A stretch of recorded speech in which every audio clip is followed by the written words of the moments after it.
In the quiet whispers of ancient winds between the shadows of forgotten temples and the dust of crumbled empires breathes the legend of a golden-haired prince.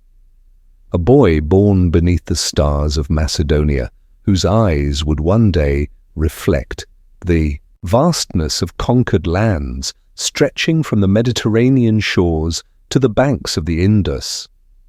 As moonlight bathes marble columns in silvery glow, and night deepens over the ruins of once mighty civilizations, let the story of Alexander flow like honey wine into the chalice of your imagination. His footsteps, now only echoes in time's endless corridors, once shook the foundations of the known world, leaving tales that still ripple through the sea of human memory as gentle waves now carry you toward the shores of sleep. If this journey into history moves you, take a moment to like, share, and subscribe. Let timeless stories find new hearts, just like yours. Summer had wrapped itself around the ancient kingdom of Macedon when, on the 20th day of July in the year 356 BCE, the night was split by lightning. In the royal chambers of Pella, Queen Olympias brought forth a son to King Philip II, a birth that would be woven with legends before the infant drew his 10th breath. Outside, the great temple of Artemis at Ephesus burned to ashes, and soothsayers whispered that a force had been born whose brilliance would one day set the world aflame. They named him Alexander. The Macedonia into which Alexander was born stood at the northern fringes of the Greek world, regarded by the sophisticated city-states to the south as a semi-barbaric backwater. Its people were hardier than their southern neighbours, tempered by harsh winters and constant border conflicts with Thracians, Illyrians, and other tribal kingdoms. Like the rugged terrain that shaped them, Macedonians were a people of mountains and valleys, of shepherds and warriors, bound to their king not by the philosophical ideals of Athens, but by oaths of allegiance as old as their hills. King Philip, too, had transformed this once peripheral kingdom into an emerging power. Through military innovation, political calculation, and sheer force of personality, he had subdued neighboring threats and begun casting his gaze southward toward the squabbling Greek city-states. The Macedonian army, once a loosely organized collection of militia, had under Philip's leadership become a formidable fighting force centered around the sarissa-wielding phalanx, 16-foot pikes that created an impenetrable wall of death, against which traditional Greek hoplite formations shattered like waves against cliffs.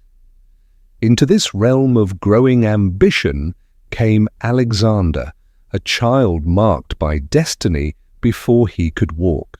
His mother, Olympias, a princess from the kingdom of Epirus, possessed a fierce intelligence matched only by her devotion to mysterious religious rites.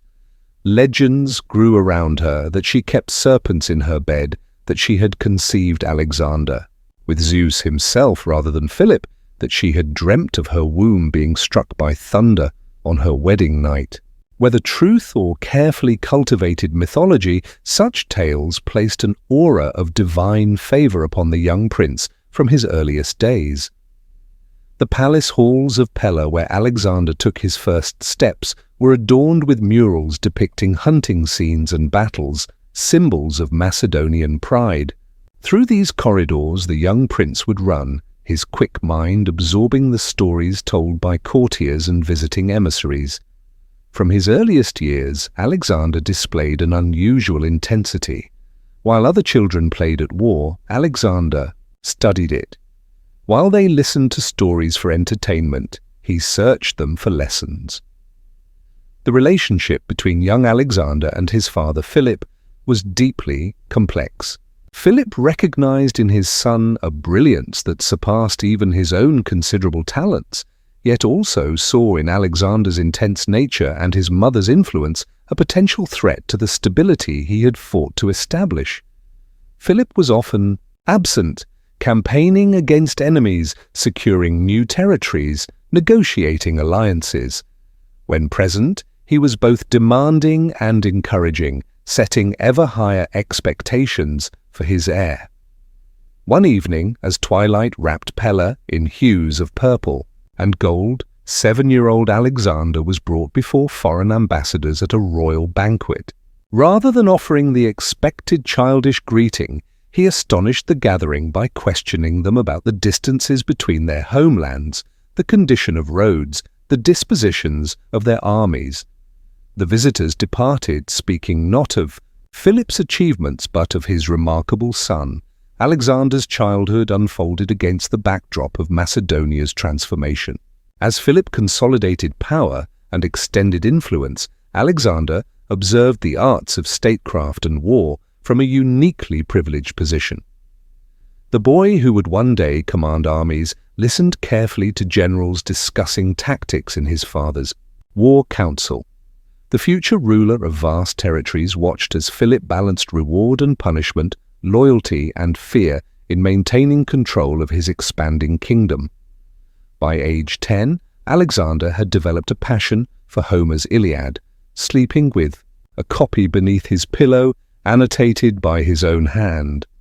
In Achilles, he found a model of martial excellence and tragic nobility. In the epic's verses, he discovered a world where glory achieved through courage and skill transcended the mere mortal lifespan, where one might live briefly but burn brilliantly enough to illuminate future centuries. On a misty morning in Alexander's 12th year, traders brought to Pella a magnificent stallion from Thessaly. Black as midnight save for a stark white star upon his forehead, the horse proved untamable, throwing every handler who attempted to mount him. Philip, though impressed by the animal's nobility, ordered it returned as too dangerous and unpredictable for the royal stables. Young Alexander, watching from the shadows of the courtyard, stepped forward. "I can ride him," he declared, his voice carrying a confidence beyond his years. The courtiers fell silent. Philip regarded his son with a mixture of skepticism and curiosity. "And how will you succeed where grown men have failed?" he asked. "Because they misunderstand him," Alexander replied. "They approach in fear, and the horse senses it. He fears his own shadow." With his father's permission, Alexander approached the stallion, speaking softly while turning the animal's head toward the sun so that its shadow fell behind rather than before its eyes. Slowly, with gentle movements, he gained the horse's trust before mounting with a fluid motion. The gathered crowd watched in amazement as boy and stallion moved as one across the courtyard, no longer adversaries, but partners. When Alexander returned, Philip embraced him with tears in his eyes. "My son," he said, "seek a kingdom worthy of yourself, for Macedonia is too small for you." The stallion, named Bucephalus, Oxhead, for the shape of his brow, would remain Alexander's most trusted companion through 13 years and countless battles, carrying him as far as the Indian subcontinent. Their bonding that misty morning revealed the essence of Alexander's character, his ability to perceive what others missed, to approach challenges from unexpected angles, and to inspire loyalty through understanding rather than domination. As Alexander entered adolescence, Olympias ensured he received not only the physical training expected of Macedonian nobility, but also education in more refined arts. She arranged for him to learn the lyre, to study poetry and drama, to appreciate the philosophical traditions flowering in Athens. From her, he inherited a fascination with religious mystery and divine connection that would later shape his understanding of kingship and destiny. The court of Pella grew more complex as Philip's successes multiplied. Victorious campaigns brought new territories under Macedonian influence, while Philip's diplomatic marriages he would eventually take 7 wives.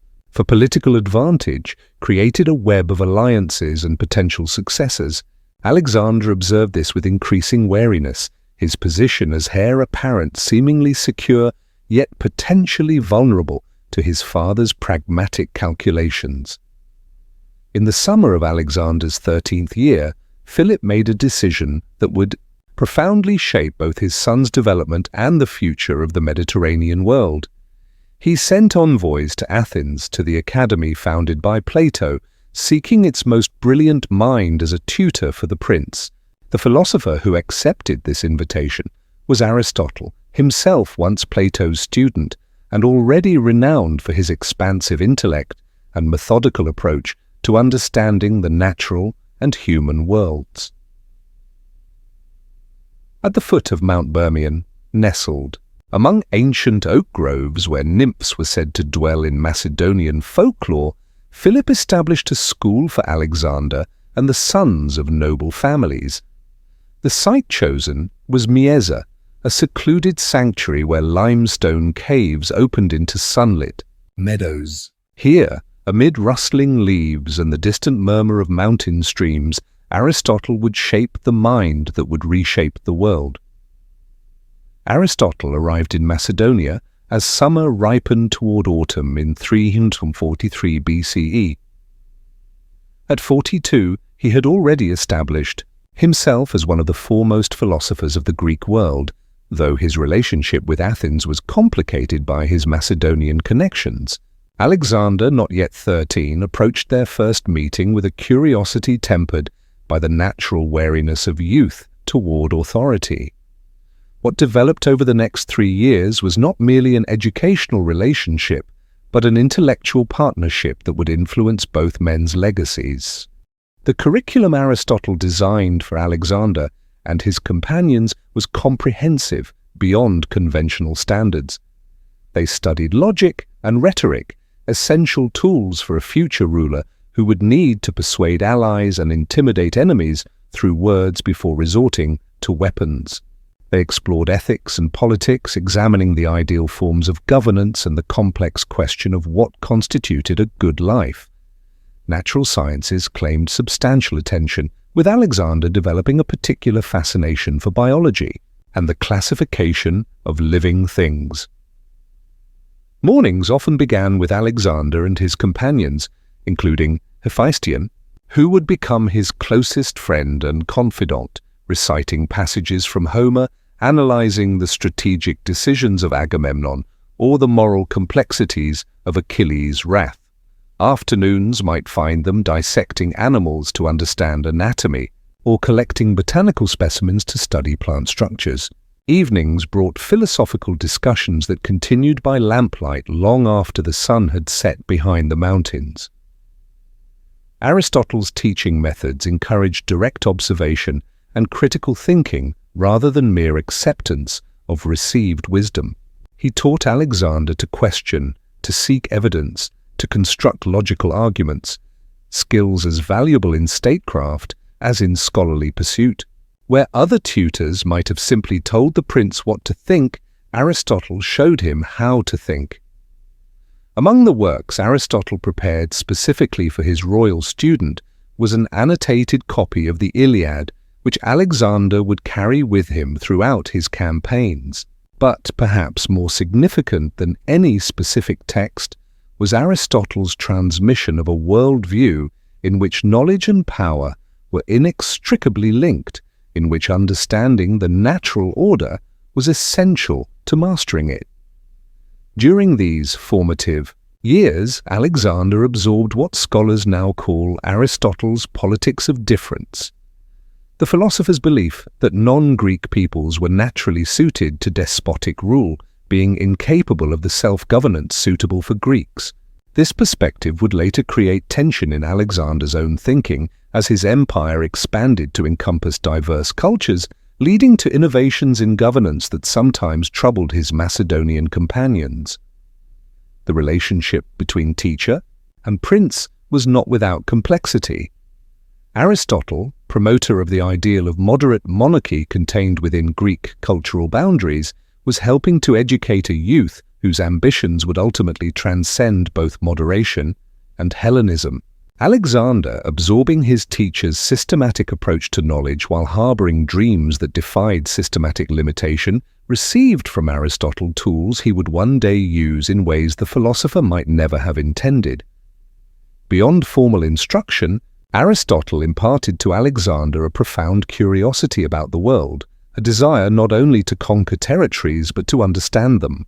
This intellectual hunger would later lead Alexander to bring scientists and historians on his military campaigns, to catalogue the flora and fauna of newly discovered regions, to establish libraries and research centres throughout his empire. Perhaps the most important lesson Alexander learned from Aristotle was the concept of potentiality, the idea that within each person or thing lies the capacity to become something greater. In quiet conversations beneath Misa's oaks, this philosophical principle took root in Alexander's consciousness as personal destiny. If all things had a natural end toward which they developed, what was his own telos, his ultimate purpose? As summer flowed into autumn and winters gave way to spring, Alexander's education continued. He devoured works of history, particularly accounts of the Persian Wars and the exploits of Cyrus the Great, whom he came to admire despite, or perhaps because of, his non-Greek origins. He studied geography and astronomy, learning to navigate by stars that would later shine above him on distant campaigns. He debated political theories with companions who would one day govern provinces of his empire. In the spring of Alexander's 16th year, the idyllic period at Mieza began drawing to a close. Philip summoned his son to join him on campaign, believing the time had come for Alexander to complement theoretical knowledge with practical experience. Though Aristotle remained in Macedonia for another year, his formal tutelage of the prince had effectively concluded. Upon parting, Aristotle gave his student not advice, but a question. What is the measure of a great king? It was a query Alexander would spend the rest of his life answering through action rather than words. The influence of these 3 years of intensive education under one of history's greatest minds cannot be overstated. From Aristotle, Alexander gained not only knowledge but a framework for acquiring and organizing new information, a systematic approach to understanding that would later help him administer territories spanning 3 continents. From his teachers, biological studies came metaphors of organic growth and adaptation that informed his approach to empire building. From philosophical discourse came the capacity to articulate vision in ways that inspired followers to extraordinary achievements. Yet, Alexander would not simply apply Aristotle's teachings, he would transcend them. Where the philosopher saw natural boundaries between Greek and barbarian, Alexander would eventually envision a world where Persian nobles and Macedonian veterans could serve side by side. Where Aristotle sought to understand the world through careful categorization, Alexander would reshape it through bold integration. Teacher and student, though bound by mutual respect and intellectual kinship, were destined for fundamentally different relationships with the world, one to comprehend it, the other to transform it. The theoretical education of Mieza gave way to practical apprenticeship in 340 BCE when, at 16, Alexander received his first significant command.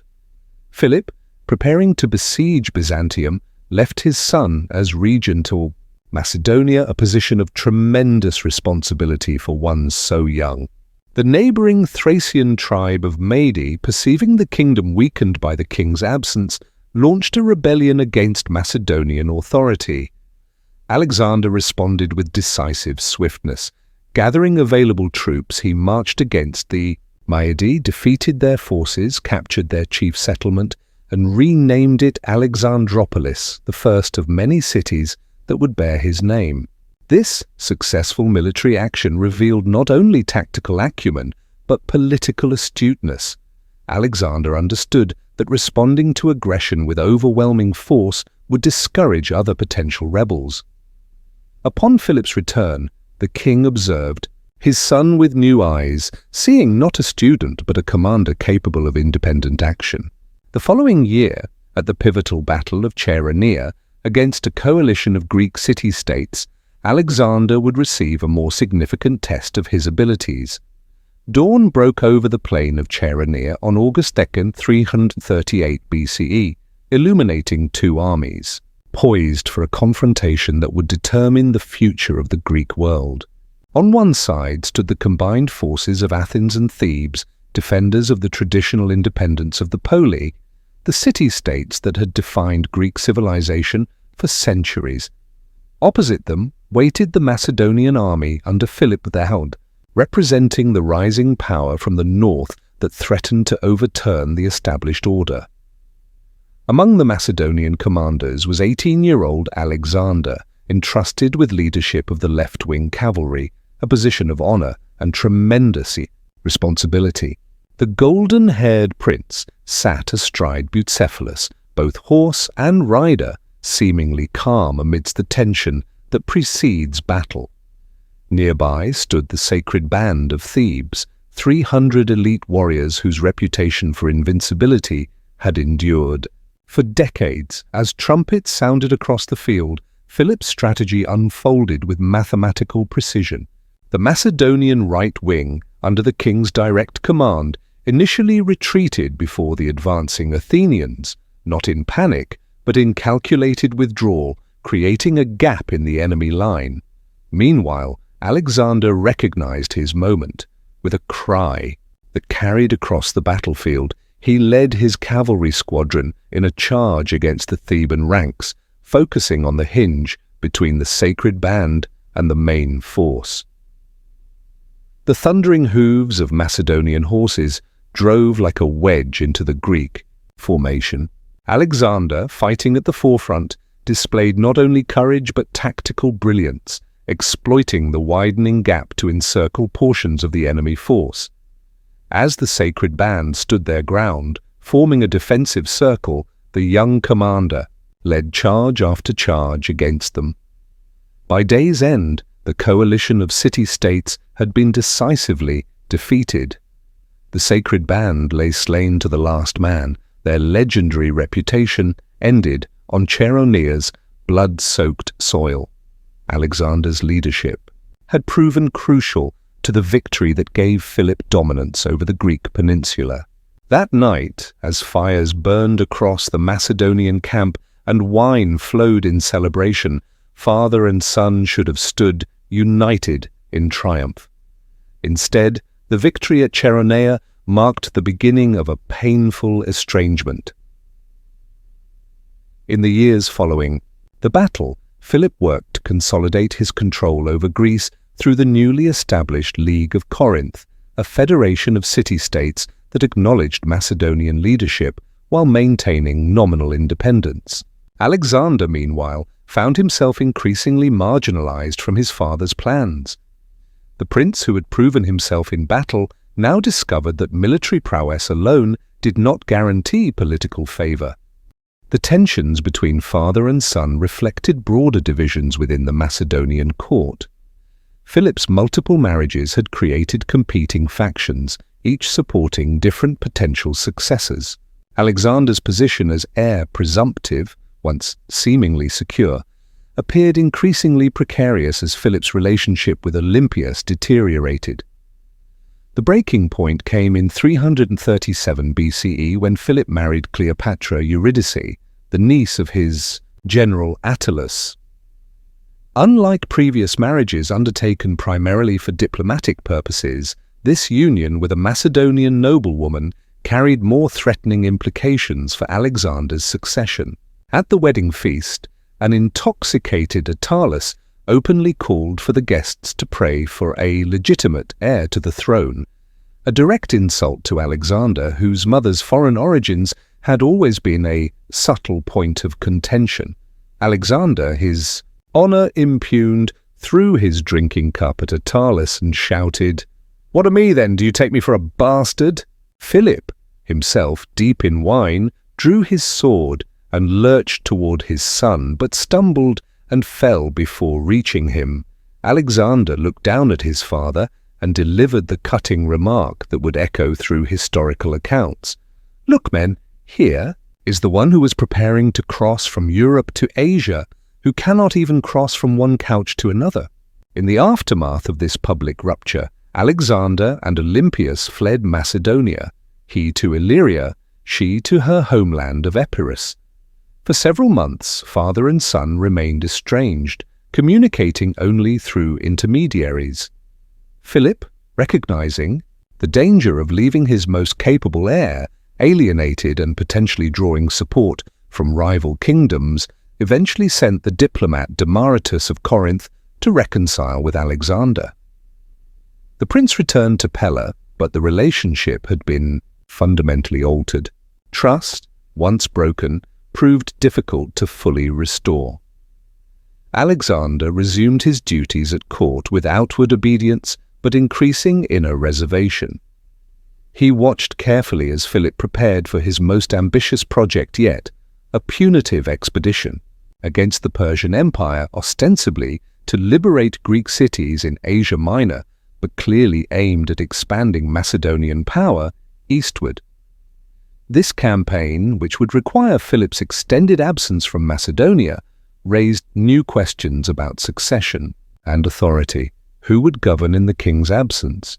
Would Alexander receive a significant command in the Persian expedition, or would he again be left behind as regent, trusted to maintain the kingdom but not to share in new glories? Such questions remained unresolved in the summer of 336 BCE, as Philip celebrated the marriage of his daughter Cleopatra to Alexander of Epirus, Olympias's brother. The wedding festivities in Aegae, the ancient capital and religious center of Macedonia, brought together dignitaries from throughout the Greek world. Philip, at the height of his power, processed into the theatre surrounded by royal guards, with one conspicuous exception. The king had ordered that no bodyguard should walk between him and his son, a public gesture of reconciliation and trust. This symbolic space, however, created an opportunity that would forever alter the course of history. As Philip entered the theatre amid cheering crowds, a member of his own bodyguard named Pausanias stepped from the shadows, drew a Celtic dagger, and thrust it between the king's ribs. Before guards could apprehend him, the assassin fled toward waiting horses but tripped on a vine root and was killed by pursuing soldiers. Philip II of Macedon, who had transformed a marginal kingdom into the dominant power of the Greek world, lay dead at 46. The Persian expedition he had planned so meticulously would never be led by his hand. The complex web of alliances and subjugations he had constructed across Greece suddenly seemed precarious without his commanding presence to maintain it. Into this dangerous vacuum stepped 20-year-old Alexander. The circumstances surrounding Philip's assassination have provided centuries of historical debate. Ancient sources suggest Pausanias had personal motives involving an unaddressed grievance against the king, yet questions about potential involvement by either Olympias or Alexander himself have persisted, fueled by the undeniable fact that they were the primary beneficiaries of Philip's untimely death. Most modern historians dismiss the notion of Alexander's direct participation, noting that he had more to gain from joining his father's Persian campaign than from eliminating him. The prince had recently been reconciled to Philip and restored to favor. Assassination would have been an unnecessarily risky path when patience might have delivered the throne through natural succession. Regardless of the truth behind the assassination, Alexander wasted no time securing his position. Within hours of Philip's death, he had gathered loyal troops and presented himself before the assembly of Macedon. Addressing soldiers still shocked by the sudden loss of their king, the golden-haired prince promised continuity and vengeance. Philip's policies would be maintained, his murderers punished, his vision fulfilled. The assembly responded by acclaiming Alexander as king. This crucial legitimacy established, he moved with remarkable speed to eliminate potential rivals. His cousin Amyntas, who had a plausible claim to the throne, was executed on charges of conspiracy. Attalus, commander of Macedonian forces already in Asia Minor and uncle to Philip's new wife, was assassinated on Alexander's orders. Within Macedonia itself, Alexander secured the loyalty of key military leaders, including the veteran general Antipater and the brilliant commander Parmenio. To the army he promised not only continuation of Philip's planned campaign against Persia, but expansion of its scope, greater conquests, richer plunder, more magnificent glory. The autumn of 336 BCE found Alexander facing challenges that would have overwhelmed a lesser ruler. Though acclaimed king by the Macedonian assembly, his position remained precarious. To the south, Greek city-states saw in Philip's death an opportunity to reclaim independence. To the north and west, tribal peoples long held in check by Philip's military strength began testing the borders. Within the court itself, factions loyal to eliminated rivals nursed grievances while publicly professing loyalty to the new king. Alexander understood that legitimacy once granted must still be maintained through decisive action. While some advisors counseled caution, consolidating power at home before addressing external threats, the young king recognized that hesitation would be interpreted as weakness. Macedonian kingship had always been predicated on strength. Alexander needed to demonstrate that Philip's military genius had not died with him. His first campaign targeted the restive Thracian tribes to the north. Moving with the lightning speed that would become his trademark, Alexander led the army through mountain passes considered impassable, appearing before the astonished tribesmen had time to organize resistance. After a brief but fierce battle that demonstrated both his personal courage and tactical acumen, he secured their submission and strengthened Macedonia's northern border. Returning from Thrace, Alexander received troubling news. Emboldened by rumors of his death during the campaign, several Greek states had begun openly discussing rebellion against Macedonian authority. Most dangerous among these was Thebes, still bitter from its defeat at Ionia and the subsequent Macedonian garrison installed in the Cadmea, the city's acropolis. Alexander's response demonstrated the blend of psychological warfare and overwhelming force that would characterize his generalship. Rather than allowing rebellious sentiment to coalesce into organized resistance, he marched the Macedonian army south with such speed that he arrived at the walls of Thebes before many Greeks believed he had even departed from the north.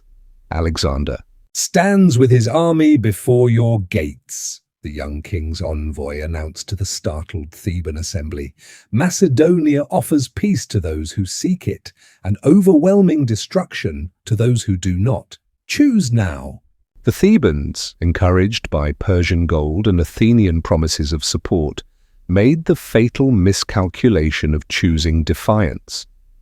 They expected other Greek states to rally to their cause. Instead, many of their neighbors, ancient rivals like Phocis and Plataea, joined Alexander's forces, seeing an opportunity to settle old scores. The battle was brief and devastating. Macedonian phalanxes breached the city walls while Alexander's cavalry cut down those attempting to flee. When fighting ceased, the king convened a council of Greek allies to determine Thebes's fate. The verdict, eagerly supported by other Boeotian cities: Thebes would be razed to the ground, its territory divided among neighbors, its people sold into slavery. Alexander permitted the destruction to proceed with only a few exceptions. The house of the poet Pindar was spared, as were temples and families who had opposed the rebellion. As smoke rose from the burning city, Greeks throughout the peninsula received an unambiguous message: resistance to Macedonian hegemony would bring swift and terrible consequences. The destruction of Thebes, one of the oldest and most storied Cities in Greece, homeland of Heracles whom Alexander claimed as ancestor, stands as one of the most controversial actions of his early reign. Was it calculated cruelty designed to terrorize other potential rebels, or strategic necessity in a situation where showing mercy might have been interpreted as weakness? Athens, which had encouraged Theban resistance but provided no actual support, now hastily sent envoys to assure Alexander of their loyalty. The young king, demonstrating the political pragmatism that complemented his military skills, accepted their apologies and demanded no punishments beyond the exile of several anti-Macedonian politicians. He understood that Athens, with its cultural prestige and naval resources, would be more valuable as a cooperative ally than a subjugated enemy. With Greece pacified through this combination of devastating example and calculated clemency, Alexander turned his attention to the grand project his father had begun, the invasion of the Persian Empire. At 21, having secured his throne and boundaries within 2 years of assuming power, he prepared to lead an expedition of unprecedented ambition. Before leaving Macedonia, Alexander needed to establish an administration that could maintain stability during his absence. He appointed Antipater, a loyal general of his father's generation, as regent of Macedonia and general overseer of Greek affairs. This choice reflected both practical assessment and personal trust. Antipater had supported Alexander's succession when Philip died and possessed the political acumen to navigate court intrigues. The financial foundations of the Persian campaign revealed both the scale of Alexander's ambition and the precariousness of his position. The royal treasury contained only 70 talents, enough to supply the army for perhaps 30 days. When asked about his financial plans, Alexander reportedly distributed nearly all remaining royal lands in Macedonia to his companions. "And what do you keep for yourself?" one asked. "Hope," replied the king. This hope rested on a daring gamble. Philip's strategy had envisioned a limited campaign focused on liberating Greek cities in Asia Minor and perhaps securing the western coastal regions of the Persian Empire. Alexander's vision extended much further, though he kept these grander ambitions largely to himself in the early stages. The army would have to pay for itself through victory and plunder, requiring constant forward momentum and success. In the spring of 334 BCE, Alexander led his expeditionary force across the Hellespont from Europe to Asia, approximately 32,000 infantry and 5,000 cavalry, accompanied by engineers, surveyors, historians, and scientists. This army, though modest compared to Persian numbers, represented a revolution in military organization, combining Macedonian heavy infantry, allied Greek hoplites, lightest Balkan infantry, and various specialized cavalry units into an integrated fighting force of unprecedented flexibility. Upon reaching Asian soil, Alexander performed a symbolic act laden with both religious significance and political messaging. He thrust his spear into the ground, claiming Asia as spear-won territory, and therefore his by right of conquest. At Troy, he sacrificed at the supposed tomb of Achilles, his heroic model, and exchanged his own armor for ancient weaponry said to date from the Trojan War. These gestures positioned his campaign within the mythic tradition of Greek heroism, while signaling that he came as conqueror, not merely liberator. Meanwhile, the Persian response to this invasion was surprisingly fragmented. The Persian Empire, spanning from the Mediterranean to India, was the largest the world had yet known. Its resources in manpower, wealth, and territory dwarfed those of Macedonia. Yet structural weaknesses undermined these advantages. Power was concentrated in the great king Darius III, who had ascended to the throne only 2 years before Alexander after a period of court intrigue and assassinations. Local satraps, provincial governors, commanded substantial forces but often prioritized regional interests over imperial coordination. Persian military strength relied heavily on Greek mercenaries for infantry and diverse subject peoples for cavalry, creating forces that could be numerically impressive but tactically disjointed. These weaknesses became apparent at the first major confrontation between Alexander and Persian forces at the Granicus River in May 334 BCE. The Persian satraps, rather than retreating to gather larger forces or adopting a scorched earth policy that might have stretched Macedonian supply lines, chose to meet Alexander directly with approximately 20,000 cavalry and 20,000 Greek mercenary infantry. Persian commanders positioned their cavalry along the steep banks of the river, with infantry held in reserve. Their strategy, to catch the Macedonians in the vulnerable moment of crossing, was sound in principle. However, they underestimated both Alexander's tactical flexibility and his personal courage. Against the advice of cautious generals like Parmenion, who suggested waiting until dawn to attempt a crossing, Alexander ordered an immediate attack in the late afternoon. The companion cavalry, with the king himself in the lead, charged across the river at a diagonal, aiming for the Persian left wing. As Persian cavalry adjusted to meet this threat, Macedonian phalanxes forded the river and began establishing positions on the opposite bank. The battle quickly turned into a series of brutal cavalry engagements along the riverbank. Alexander, conspicuous in his white-plumed helmet and gleaming armor, deliberately targeted the Persian commanders. In one desperate moment, his life hung in the balance as Persian noble Spithridates raised his sword above the Macedonian king's head, only for the blow to be intercepted by Black Clytus, one of Alexander's bodyguards. As Persian cavalry formations disintegrated under the disciplined assault, their Greek mercenary infantry, left without orders, remained in formation. Alexander, rather than offering terms to these professional soldiers, ordered a full attack. The resulting slaughter left thousands dead and established an important precedent. Greeks who fought for Persia against their countrymen would receive no mercy. The victory at Granicus opened Western Asia Minor to Alexander.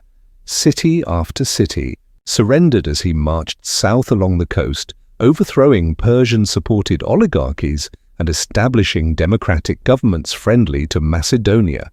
This policy, presenting himself as liberator rather than conqueror to Greek cities, while demonstrating overwhelming force against resistance, accelerated his progress through the region. The brilliance of this warrior king would ripple through the world for millennia to come.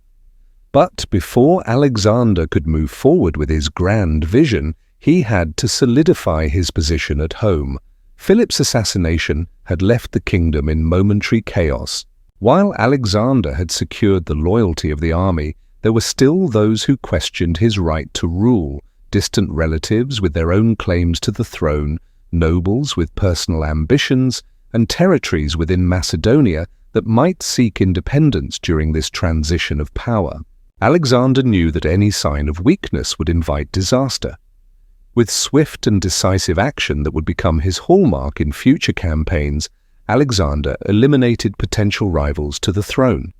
His cousin, Amyntas IV, son of King Perdiccas, third who had ruled before Philip, was executed.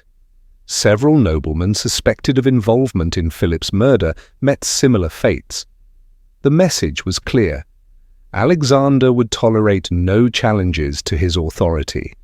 The news of Philip's death had spread like wildfire through the Greek city-states.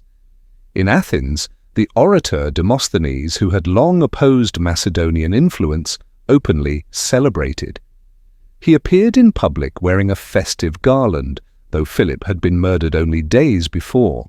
"The beast of Macedonia has fallen," he proclaimed to his fellow Athenians, believing the moment had come to throw off the Macedonian yoke.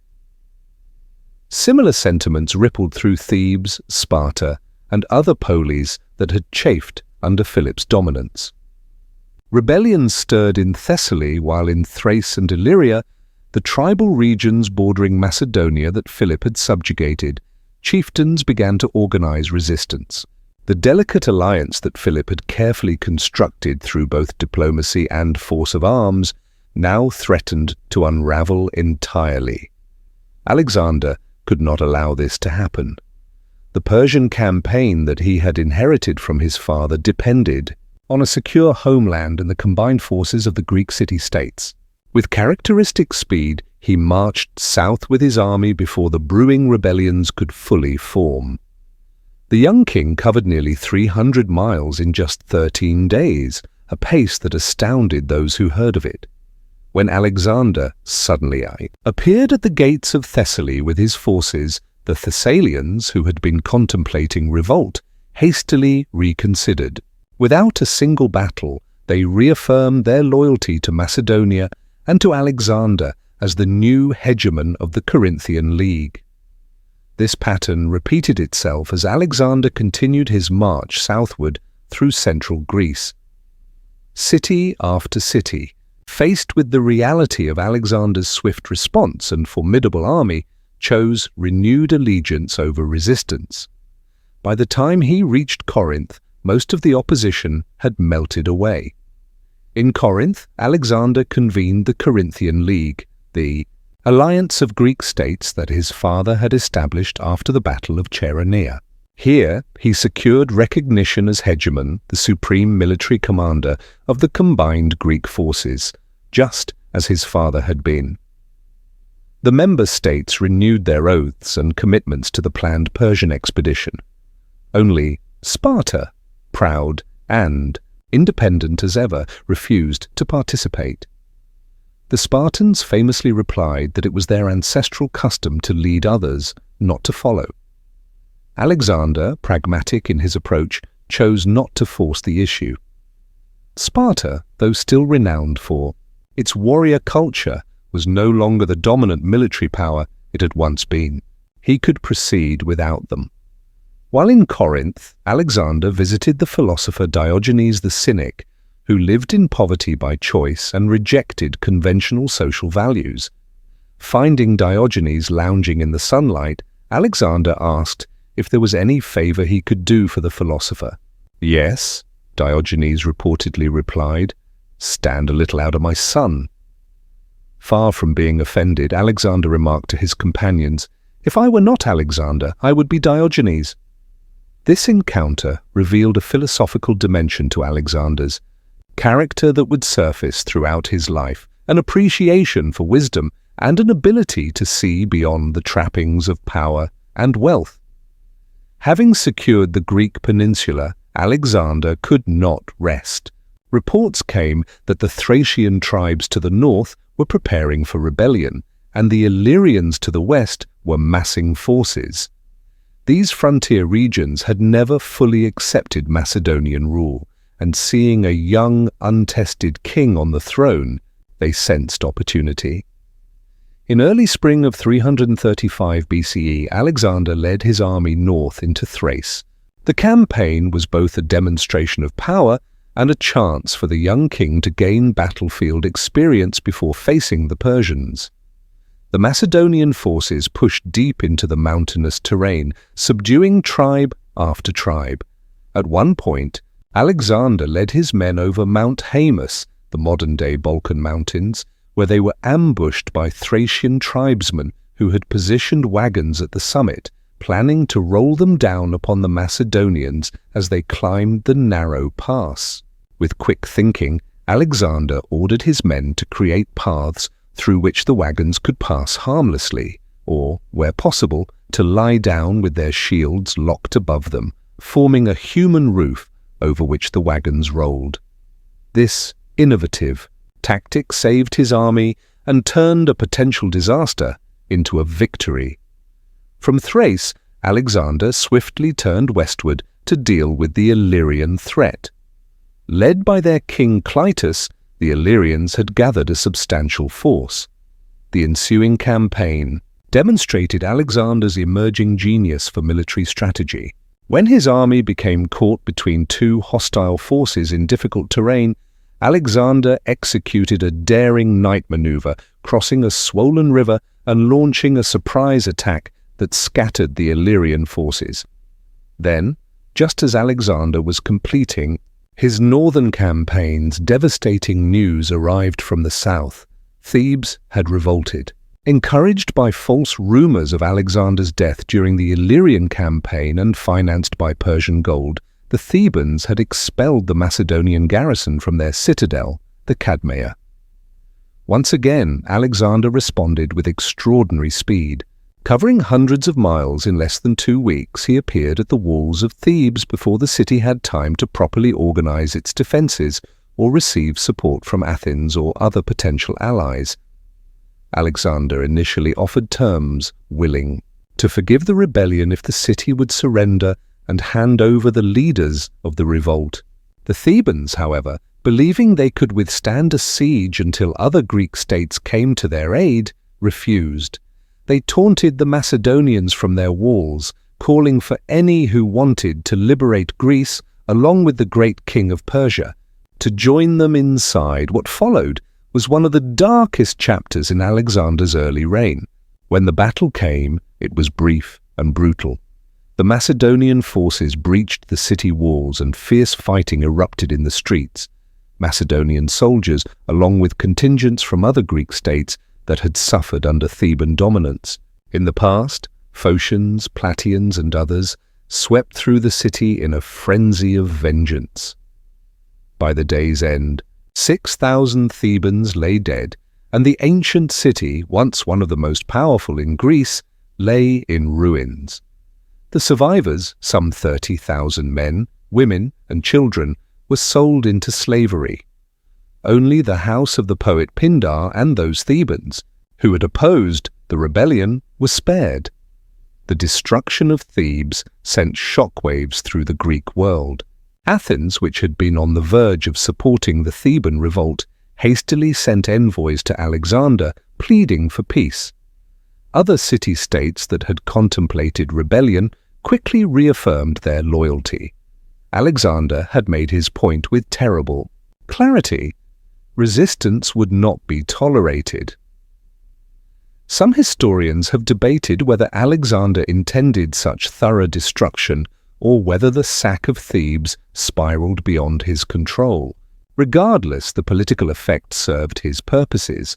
The Greek world was now firmly under his authority, allowing him to turn his attention eastward toward the Persian Empire without fear of rebellion at his back. As 334 BCE dawned, Alexander began final preparations for the Persian expedition. The scale of his ambition was enormous, to defeat the largest empire the world had ever known. Yet the resources at his disposal were limited. Macedonia was a relatively small kingdom, and Greece, even united, could not match the Persian Empire's vast wealth and manpower. Spring blossomed across the Aegean as Alexander gathered his forces at Amphipolis, the final staging point before crossing into Asia. The army that assembled represented years of military innovation under Philip II, now inherited and expanded by his son. It was not vast by Persian standards, approximately 37,000 infantry and 5,000 cavalry, but it was a formidable fighting force composed of diverse units with complementary strengths. At the core stood the Macedonian phalanx, infantry armed with sarissas, pikes up to 18 feet long that transformed the formation into a bristling, almost impenetrable wall of spear points. Flanking the phalanx were the hypaspists, more lightly armed elite infantry capable of maneuvering quickly. The companion cavalry, Macedonia's heavy cavalry force, now led by Alexander himself, would serve as the hammer to the phalanx's anvil. Supporting these Macedonian units were allied Greek hoplites, Thracian light infantry, Agranian javelin throwers, and Cretan archers, giving Alexander's army remarkable tactical flexibility. Leading this host were commanders of proven ability: Parmenion, Philip's most trusted general; Clytus the Black, a veteran cavalry commander; Antipater, who would remain behind to govern in Alexander's absence; and Craterus, Hephaestion, Ptolemy, Perdiccas, and others who would rise to prominence during the coming campaigns. Many were older than Alexander, veterans of Philip's wars, and some privately questioned whether the young king could live up to his father's military genius. Financially, the expedition began on precarious footing. Alexander had emptied the Macedonian treasury to prepare for war, and according to Plutarch, he started his campaign with only 70 talents in the treasury and supplies for 30 days. When asked about this seeming recklessness, Alexander supposedly gave away most of his personal possessions to his friends. When Perdiccas asked what he was keeping for himself, Alexander simply replied, "My hopes." In early spring of 334 BCE, the army began crossing the narrow strait of the Hellespont, modern Dardanelles, that separated Europe from Asia. Alexander himself sailed ahead with a small contingent. As his vessel approached the Asian shore, he cast his spear from the ship and drove it into the earth upon landing, a symbolic gesture claiming Asia as Spear One territory. Before rejoining his army, Alexander made a pilgrimage to Troy, the setting of Homer's Iliad. Alexander had long been fascinated by the Trojan War, and particularly by Achilles, from whom he claimed descent through his mother's lineage. At the ruins of Troy, he made sacrifices at the supposed tombs of Achilles and Ajax, ran naked around Achilles' tomb, as was customary, and anointed it with oil. From the temple of Athena, he took an ancient shield said to date from the Trojan War, which he would carry throughout his Persian campaign. This pilgrimage was more than personal sentiment. It was a powerful political statement. Alexander was deliberately casting himself as a new Achilles and framing his expedition as a continuation of the ancient conflict between East and West described in the Iliad. Just as the Greeks had once united to conquer Troy, now Alexander, as the leader of a united Greece, would conquer Persia. Meanwhile, the Persian provincial governors, satraps in Asia Minor, had gathered their forces near the Granicus River. They had debated strategy with Memnon of Rhodes, a Greek mercenary commander in Persian service, advising a scorched earth policy to deny Alexander's army provisions. However, the Persian nobles, eager for glory and perhaps underestimating the Macedonian force, overruled him in favor of direct confrontation. In May 334 BCE, Alexander's scouts reported the Persian position along the Granicus. Parmenion, Alexander's senior general, advised waiting until the following day to allow for proper reconnaissance and to rest the troops after their march. But Alexander, seeing an opportunity and perhaps eager to prove himself in his first major battle against the Persians, ordered an immediate attack. The Granicus River, though not deep, had steep, slippery banks and posed a significant obstacle. The Persian cavalry was arrayed along the eastern bank, with their infantry positioned behind them on higher ground. It was a strong defensive position. To attack, Alexander's forces would need to cross the river under fire, climb the muddy banks and engage an enemy on favorable ground, a daunting prospect that seemed to fulfill every principle of what not to do in battle. Yet Alexander was undeterred.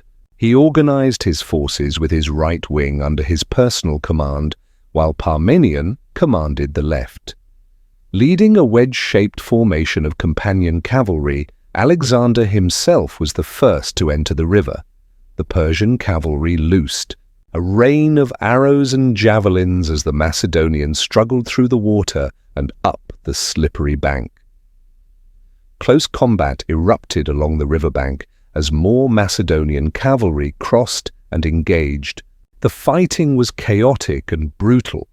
Alexander, conspicuous in his white-plumed helmet and gleaming armor, deliberately made himself a target, drawing the Persian nobility who sought the honor of killing the Macedonian king. In the melee, Alexander's life hung in the balance more than once. Rusaces, a Persian nobleman, struck Alexander's helmet with such force that his axe split it to the scalp. As Alexander reeled from the blow, another Persian, Spithridates, raised his weapon to deliver a killing stroke. At that critical moment, Clytus the Black, commander of the royal squadron, severed Spithridates' arm with his sword, saving Alexander's life. Gradually, the superior training and discipline of the Macedonian cavalry began to tell. As gaps appeared in the Persian line, Alexander drove his wedge formation into the Persian center, where the royal standard marked the position of the commanders. This thrust shattered the Persian cavalry formation, sending ripples of disorder through their ranks. With their cavalry in retreat, the Persian infantry, mostly Greek mercenaries, were left exposed. Alexander turned his cavalry against them, while the Macedonian phalanx advanced across the river. Caught between the two forces, with no avenue for retreat, the Greek mercenaries asked for quarter. Alexander, perhaps setting an example to discourage Greeks from serving the Persian king, refused. Of the approximately 20,000 Greek mercenaries, most were slaughtered where they stood. The survivors were sent back to Macedonia in chains to work as slaves. The Battle of the Granicus was a decisive victory. Persian losses were heavy, thousands of cavalry, and nearly all of the infantry. Macedonian casualties were comparatively light, with only about 115 men killed according to ancient sources. Though this figure may be understated, Alexander honored his fallen soldiers with extraordinary measures. He ordered statues of each of the 25 companion cavalry who had fallen in the initial charge to be made by Lysippus, his court sculptor. The families of the dead were exempted from taxes and public duties. Such gestures not only honored the dead, but also reinforced the loyalty of the living, who saw how Alexander valued those who fought for him. The victory at the Granicus had far-reaching strategic consequences. It announced Alexander's arrival in Asia not as a mere raider, but as a conqueror. The Persian defensive line in northwestern Asia Minor had collapsed, and the way lay open to the wealthy Greek coastal cities that had been under Persian control. Alexander moved quickly to capitalize on his victory. Rather than pursuing the scattered Persian forces inland, he turned his army toward the Ionian Greek cities along the Aegean coast. City after city opened their gates to him. At Ephesus, Sardis, and Miletus, he was greeted as a liberator, ending almost 2 centuries of Persian rule. Alexander's policy toward these liberated Greek cities revealed his political acumen. He abolished the Persian-backed oligarchies and established democracies, winning popular support. Yet he also maintained control by placing garrisons in strategic locations and requiring the cities to contribute to his war effort. This balance between liberation and control would characterize much of his approach to conquered territories. Not all cities submitted willingly. Halicarnassus, defended by Memnon of Rhodes, now the Persian naval commander, resisted fiercely. The ensuing siege tested Alexander's capabilities as a besieger. After weeks of assault, mining operations, and artillery bombardment, the Macedonians finally breached the city's defenses. Memnon and the surviving defenders evacuated by sea to the island of Kos, burning much of the city as they departed. By autumn of 334 BCE, Alexander controlled Western Asia Minor. Yet the Persian response was only beginning to take shape. King Darius III, who had ascended to the Persian throne just 2 years before Alexander's invasion, was gathering a vast army from throughout his empire. Meanwhile, Memnon, commanding the powerful Persian fleet, threatened to carry the war back into Greece itself. As winter approached, Alexander made a fateful, strategic decision.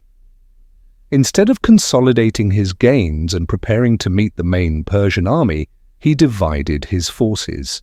The majority of the army under Parmenion would take a direct route through Central Asia Minor, while Alexander himself led a smaller force along the southern coastal regions of Lycia and Pamphylia. This separation of forces was risky, but it allowed Alexander to secure the Mediterranean ports that might otherwise have served as bases for the Persian fleet. It also demonstrated his confidence and created an impression of Macedonian forces sweeping across Asia Minor from multiple directions. The coastal march produced one of the legendary episodes of Alexander's campaign. Along the Pamphylian coast, near modern-day Antalya, the mountains descended steeply into the sea, seemingly blocking the coastal path.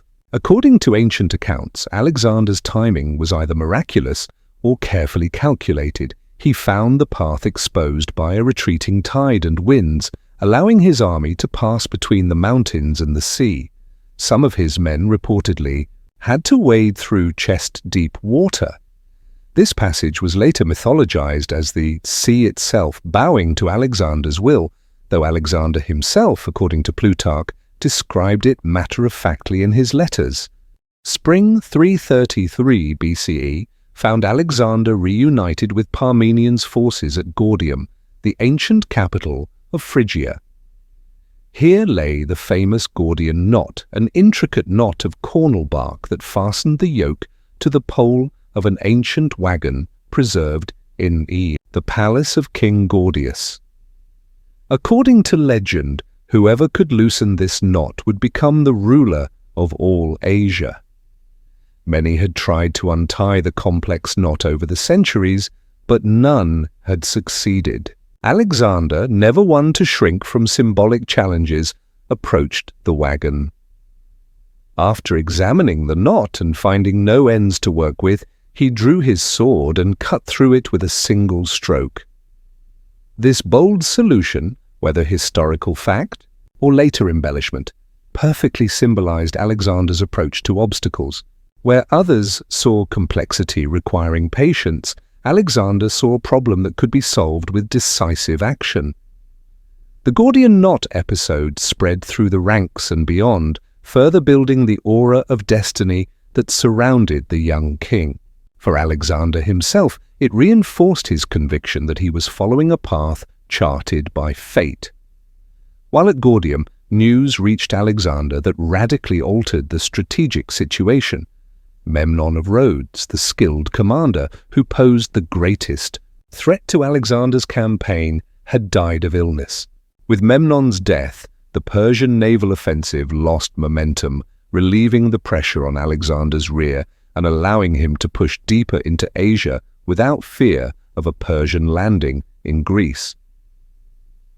Alexander now turned his attention southward toward Syria and Phoenicia, regions that would give him control of the eastern Mediterranean coastline and effectively neutralize Persian naval power by denying them their ports.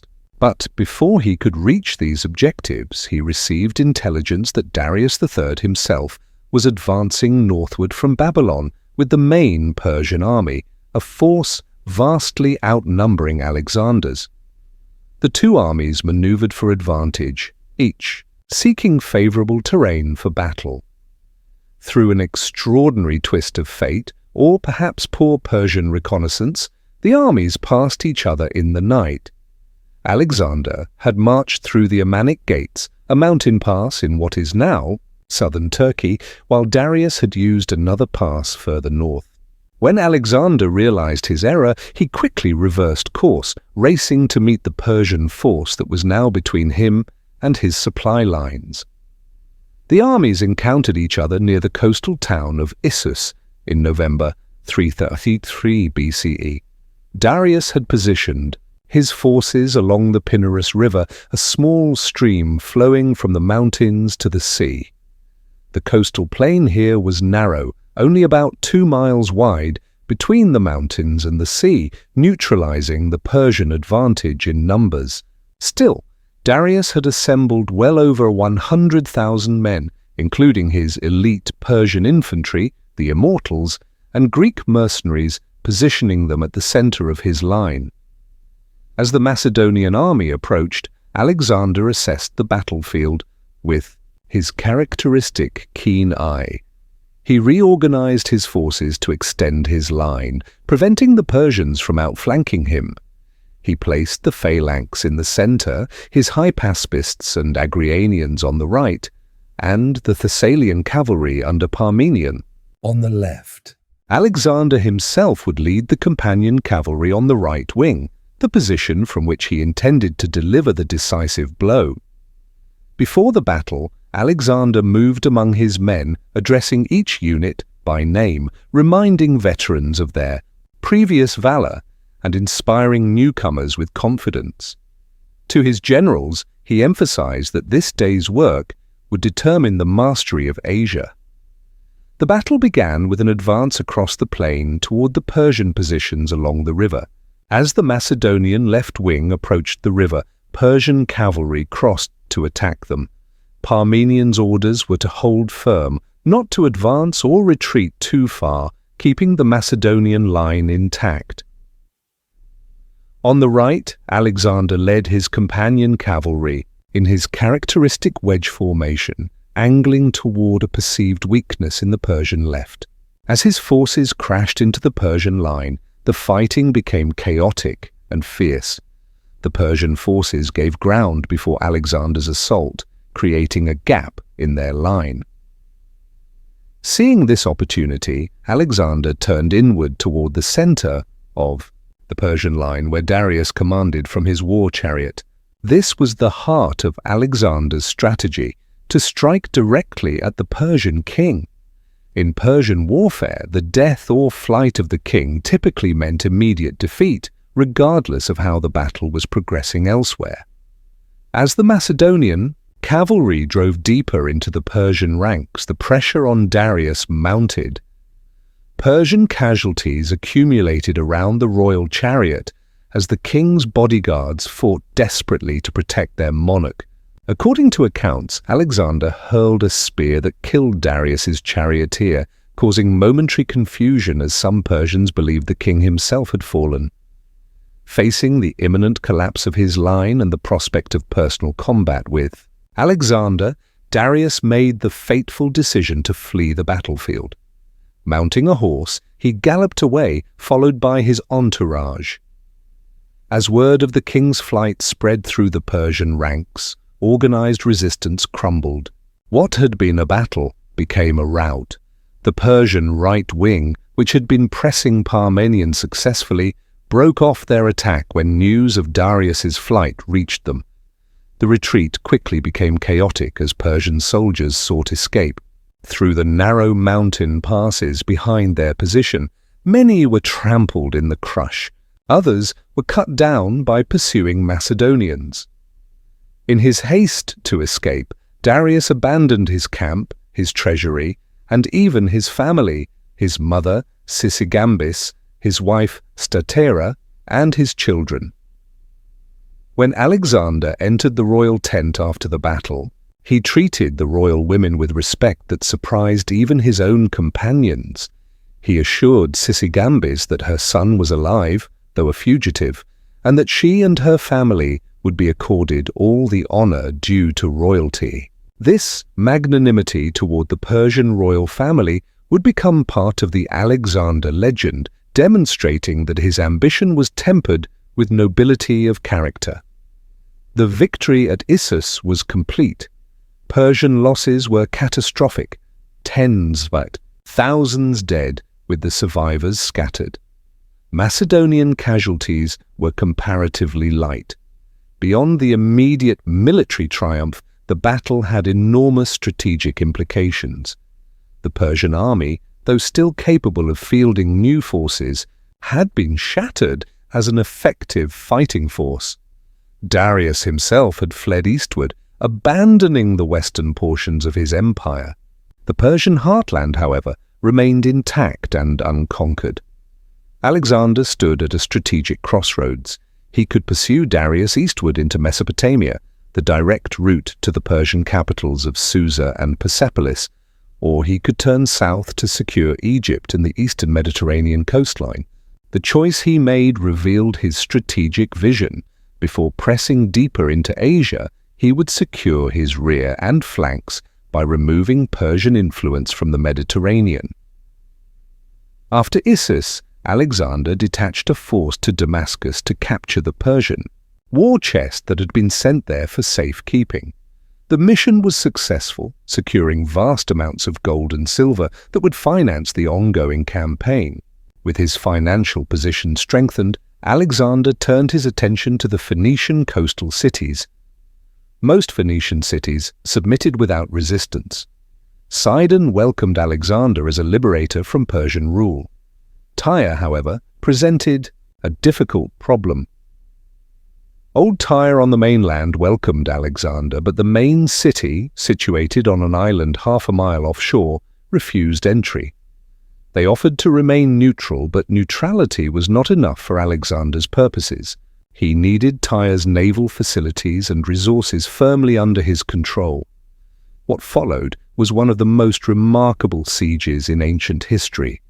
The island city of Tyre, with its massive walls rising directly from the sea, had withstood numerous sieges throughout its history.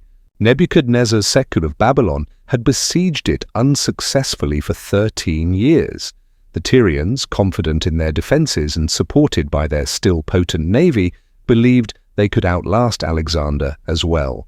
Alexander, faced with the challenge of attacking an island fortress without a navy of his own, conceived an audacious solution. He would build a mole, a causeway, connecting the mainland to the island. Work began in January 332 BCE. The Macedonian engineers drove wooden piles into the seabed and filled in the spaces with stone, soil, and timber from the mainland. The project was massive, requiring thousands of workers and enormous quantities of material. As the mole extended further from shore, the water deepened and currents strengthened, making construction increasingly difficult. The Tyrians were not passive observers. They harassed the workers with missile fire from their walls and conducted naval raids against the construction. They sent divers to undermine the foundations and used fireships against the wooden structures. Alexander responded with protective structures for his workers, wooden towers equipped with artillery to drive off Tyrian ships. When these proved insufficient, he left Parmenion to continue the siege, while he personally went north to Sidon to assemble a naval force. The Phoenician cities already under his control contributed ships, as did Rhodes, Cyprus, and other maritime powers, eager to curry favour with the ascendant Macedonian king. Returning with this fleet, Alexander changed his approach. While continuing work on the mole, he now conducted a full naval blockade of Tyre and began systematic attacks on the city walls using ship-mounted siege engines. The Tyrians fought back desperately, dropping heated sand on attackers which penetrated armour and caused horrible burns, and cutting the anchoring ropes of siege equipment. The siege stretched on for 7 grueling months. Finally, in July 332 BCE, Alexander launched a coordinated assault from multiple directions. The Macedonian forces breached the walls on the southern side of the island. Alexander himself was among the first to enter the city, leading his troops in fierce urban combat. The fall of Tyre was followed by brutal retribution.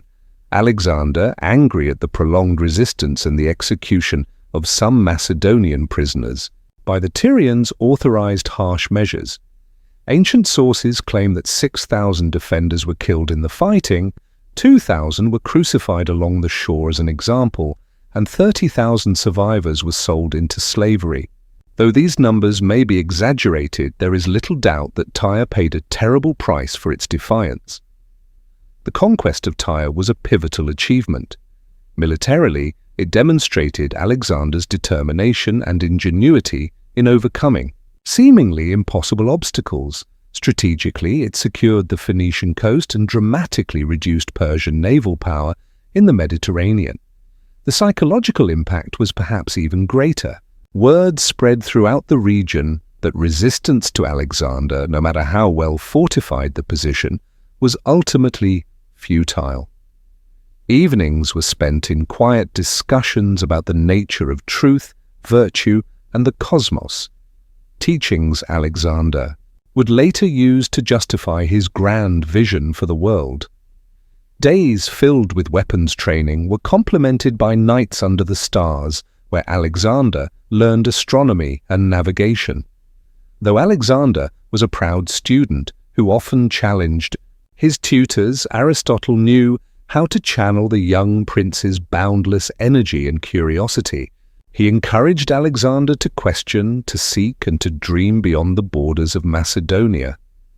The tranquil days at Mysa came to an end when Philip summoned his son back to the royal court. The time had come for Alexander to put his education into practice. As Alexander bid farewell to his beloved teacher, he carried with him not only knowledge of philosophy and politics, but also carefully copied texts of Homer's Iliad, which would remain his constant companion throughout his campaigns.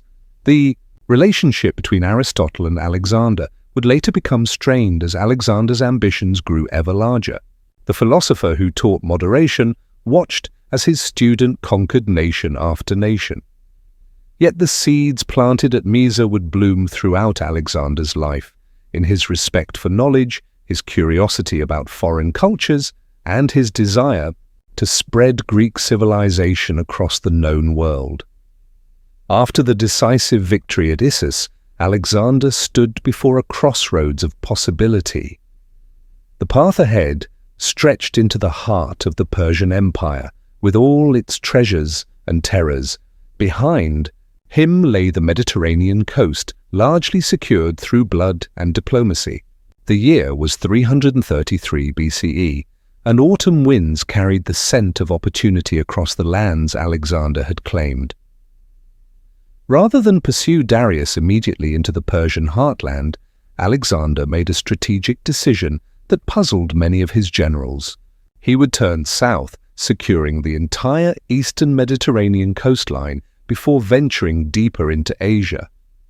This was not merely caution, it was chess, played on the grand board of empire. Alexander knew that Persian naval power could threaten his rear if he advanced too quickly into the continent. While Darius rebuilds his army, Alexander told his war council beneath the stars of Syria, we shall deprive him of his ports, his gold, and the mercenaries that flow to him from Egypt and Phoenicia. The Macedonian army marched south along the coast. Most cities surrendered without resistance, having heard tales of the destruction that befell those who opposed Alexander.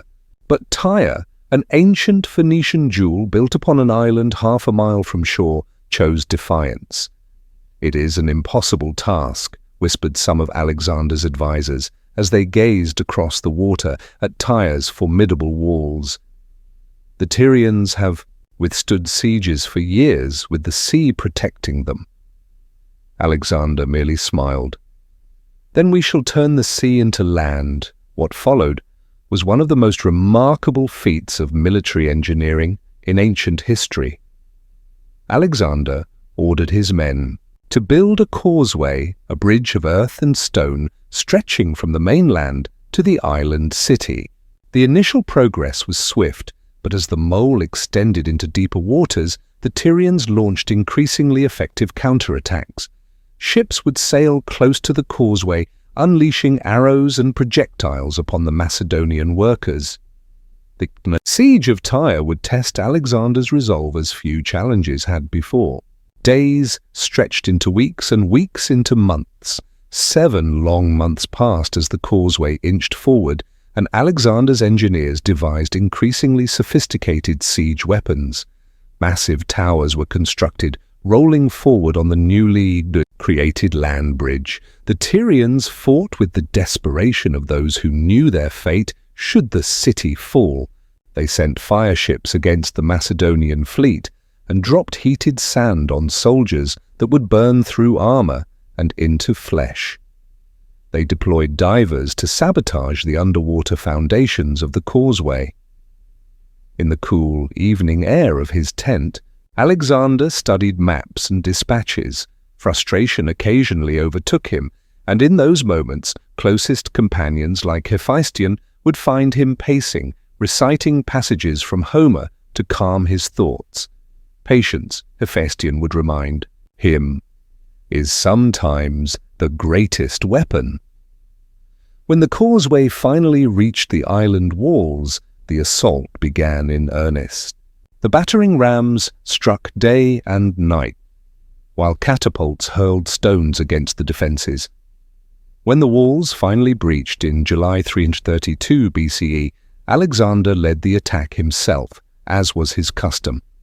The fighting was savage, street by street, building by building. When Tyre finally fell, Alexander's wrath was terrible. Thousands of defenders were executed, and many more were sold into slavery. The once proud merchant city became an example of the cost of defiance. Alexander's reputation for both military genius and merciless treatment of those who resisted him spread even faster now across the eastern Mediterranean. With Tyre subjugated, Alexander continued south toward Egypt. Only Gaza, under its Persian governor Battis, dared to resist. Again, Alexander's army settled in for a siege, constructing great mounds of earth to elevate their siege engines to the level of Gaza's walls. During this assault, Alexander himself was wounded by an arrow that pierced his shoulder, a stark reminder that even the son of Zeus, as some had begun to call him, was still mortal flesh. Gaza fell after 2 months, and again the punishment was severe. Battis, the defiant governor, was reportedly dragged behind Alexander's chariot around the city walls, in an echo of Achilles' treatment of Hector's body in Homer's Iliad, Alexander's favorite literary parallel to his own life. Egypt awaited Alexander, like an ancient dream carved from sandstone and time. As his army approached the land of the pharaohs in the winter of 332 BCE, Alexander was entering a civilization far older than Greece, with monuments and traditions that stretched back thousands of years. The Nile River flowed as it had for millennia, bringing life to the desert, nurturing a culture that had already seen empires rise and fall before Macedonia was even a name on maps. For nearly 2 centuries, Egypt had suffered under Persian rule, an occupation deeply resented by the proud Egyptian people who considered the Persians impious foreigners who disrespected their gods and traditions. When Alexander approached Egypt's borders, he came not as another conqueror, but, in the carefully crafted narrative he presented, as a liberator. The Persian satrap of Egypt, Mazaces, assessed his situation with clear-eyed realism. With Darius defeated at Issus and no reinforcements in sight, resistance would be futile. When Alexander's army crossed into Egyptian territory, they were met not with arrows and spears, but with open gates and offerings of friendship. The transition of power was so smooth that it seemed less a conquest and more a changing of the guard. Alexander entered Memphis, the ancient capital, with ceremonial splendor. Here, in this city of immense antiquity, he made one of his most politically astute gestures. Unlike the Persian rulers who had mocked and ignored Egyptian religious customs, Alexander presented himself at the temple of Ptah and made sacrifices according to Egyptian rites. The priests, impressed by this display of respect, performed the traditional coronation ceremonies. Alexander, the Macedonian who had been hailed as king, general, and leader across Greece and Asia, now added a new title, Pharaoh of Egypt. The golden crown of the 2 lands, Upper and Lower Egypt, rested upon his head as he sat upon a throne that had held the weight of 30 dynasties before him. In that moment, beneath the engraved stone ceilings of the ancient temple, with incense hanging in the still air and the chants of priests echoing against the walls, Alexander ceased being merely a foreign conqueror. To the Egyptian people, he became something far more significant, the embodiment of Horus, the living god-king who ensured Mahat, the cosmic order and justice that governed all things. This coronation was not merely political theatre, but a profound philosophical alignment. Alexander had been raised with tales of divine ancestry. His mother Olympias had whispered that Zeus himself was his true father. In Egypt, he found a civilization that had, for thousands of years, viewed their rulers as divine incarnations. The synergy between his own myth-making and Egyptian theology was perfect. After establishing his administration in Memphis, Alexander made a decision that would shape his legend for centuries to come. He would journey across the desert to the remote oasis of Siwa, home to the oracle of Ammon, a deity the Greeks identified with Zeus. The journey was perilous, with sandstorms and the merciless desert sun threatening Alexander and his small entourage. At times, they lost their way completely. Later chronicles would tell of divine intervention, ravens guiding the lost party across the sands, sudden rains appearing in the desert to save them from thirst. Whether by fortune or the favor of gods, Alexander reached the verdant oasis where the temple of the oracle stood among palm trees and clear springs. What transpired within the sanctuary of the oracle remains one of history's enduring mysteries. Alexander entered alone to consult the divine voice, and what questions he asked or what answers he received were never fully disclosed. When he emerged, there was a new certainty in his bearing, a resolute conviction that seemed to radiate from within. His companions observed the change but received only cryptic responses when they inquired about the oracle's pronouncements. Some accounts suggest the oracle confirmed Alexander's divine parentage, addressing him as the son of Zeus Ammon. Others claim he received prophecies of unparalleled conquest and a dominion that would stretch across the known world. Whatever words passed between the mortal king and the divine oracle, they affected Alexander profoundly.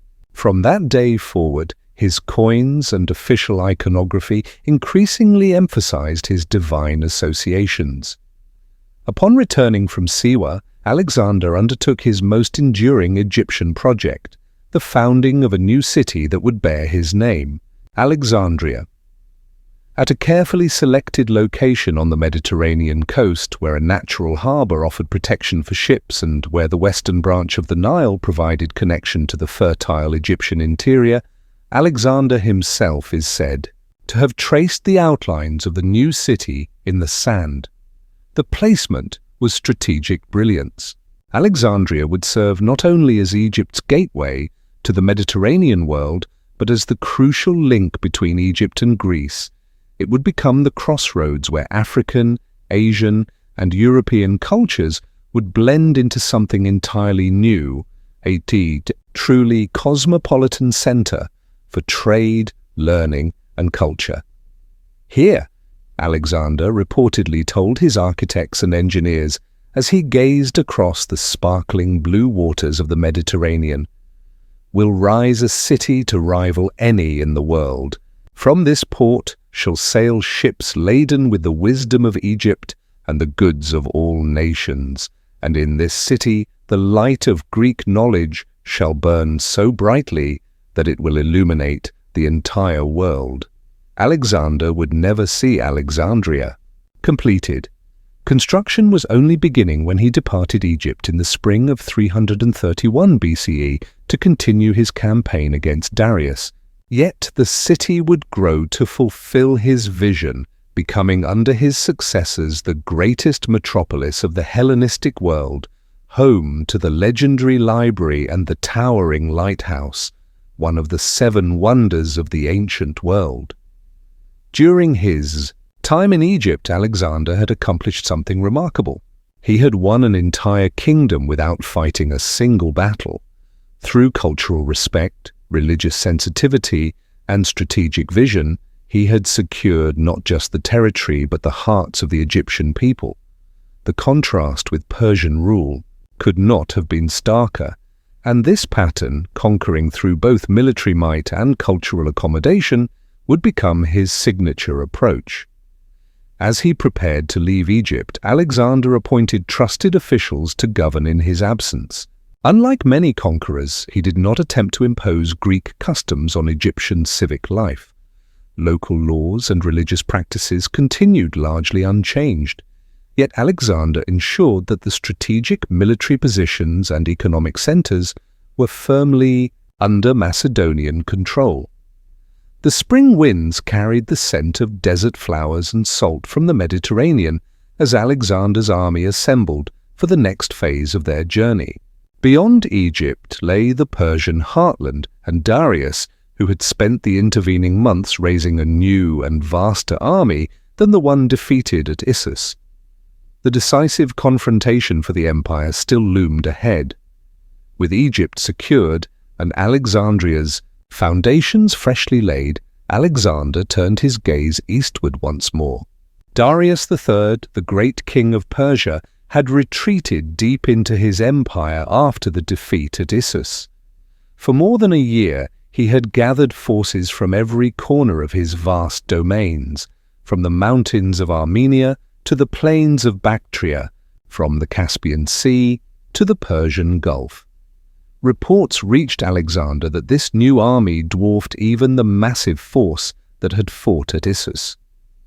In the spring of 331 BCE, as wildflowers bloomed across the Egyptian delta, Alexander led his forces out of Egypt, retracing his path along the Mediterranean coast before turning inland toward the Euphrates River. The army moved with confident efficiency now, hardened by years of campaign and victory. Their formation stretched for miles, Macedonian phalanxes at the core, cavalry on the wings, and auxiliary troops from a dozen conquered nations filling out the ranks. Alexander himself rode Bucephalus, the aging black stallion that had carried him since boyhood. The horse, like its master, had matured into a veteran of war, no longer startled by the clash of weapons or the scent of blood.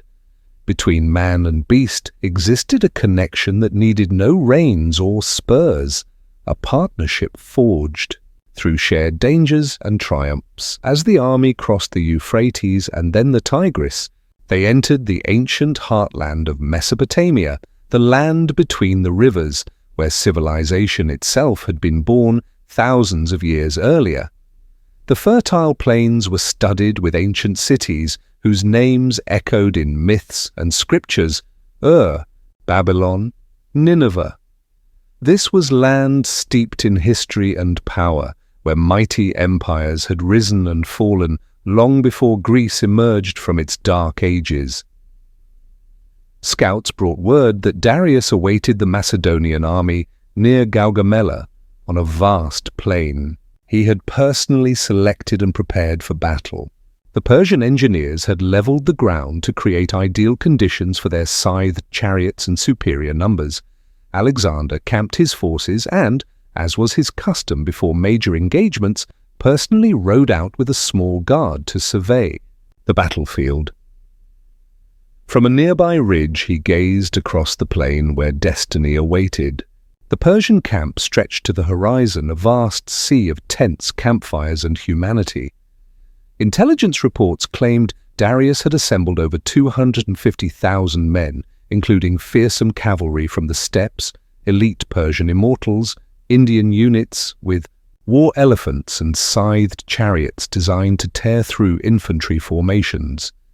Against this host, Alexander commanded approximately 47,000 men. The numerical disparity was even greater than at Issus, and on this carefully chosen plain, the Persians would not be restricted by narrow coastal terrain that had previously neutralized their numerical advantage. As night fell on September 30, 331 BCE, Alexander called his commanders to his tent. Parmenion, his trusted general, advised a night attack to minimize the Persian advantage. We should strike in darkness, he argued, when their numbers will count for less and confusion will be our ally. Alexander rejected the proposal. "I will not steal this victory," he declared. "We shall defeat Darius in the light of day, where all can see that Macedonian courage overcomes Persian numbers." Some historians suggest there was strategy behind this seemingly prideful statement. Alexander knew that a night attack, even if successful, would allow many to claim that the Macedonians won through trickery rather than superior skill. A decisive daylight victory would have a far greater psychological impact across the empire. That night, while Darius reportedly remained awake reviewing his battle plans, Alexander slept soundly, a detail noted by ancient chroniclers to emphasize his calm confidence. When his generals came to wake him the next morning, they found him in such deep slumber that they worried something was amiss. "He sleeps the sleep of a man who has already won," observed Parmenion. Dawn broke over the plain of Gaugamela on October 1st, 331 BCE. As the morning mist burned away under the rising sun, two vast armies deployed for a battle that would decide the fate of the Persian Empire.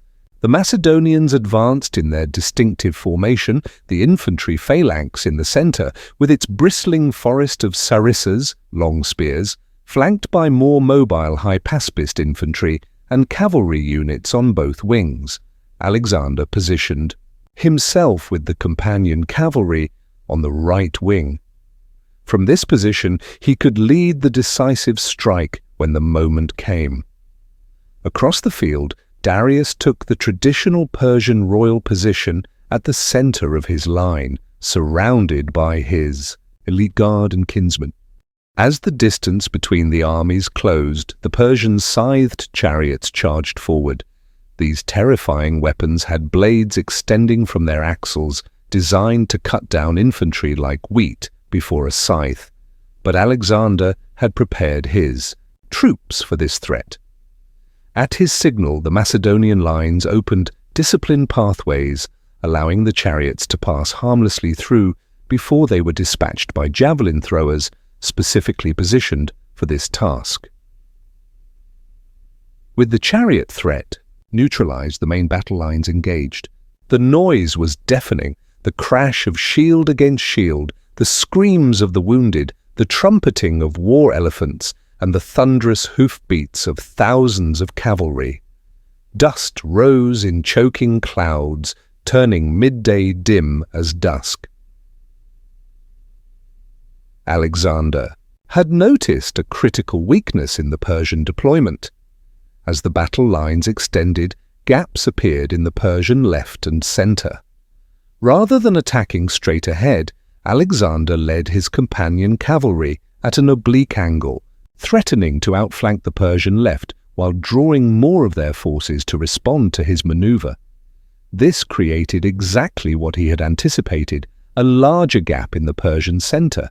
Seizing the moment, Alexander wheeled his cavalry in a sharp turn and drove directly toward Darius himself. The companion cavalry, the elite heavy cavalry of the Macedonian army, formed into their feared wedge formation, with Alexander at its point. Like a spearhead, they punched through the Persian lines, cutting a path toward the great king. Meanwhile, on the Macedonian left, Parmenian's forces were under severe pressure from the Persian right wing, led by Mazaeus. Messages reached Alexander begging for reinforcement, but he pressed his advantage in the center, gambling that a strike at the Persian leadership would decide the battle quicker than reinforcing his struggling flank. As Alexander's wedge drove deeper into the Persian center, panic began to spread among the Persian forces. The sight of the Macedonian king, his distinctive white-plumed helmet visible above the chaos, leading the charge toward the royal position, shook the Persian ranks. Darius, seeing the Macedonian cavalry cutting through his guards and approaching his position, made the same decision he had at Issus. He turned his chariot and fled the field. The flight of the great king triggered a cascading collapse of Persian morale. Unit by unit, Cohesion dissolved as soldiers saw their king retreating. What began as an organized withdrawal in some sections degenerated into a chaotic rout in others. Yet the battle was not immediately decided.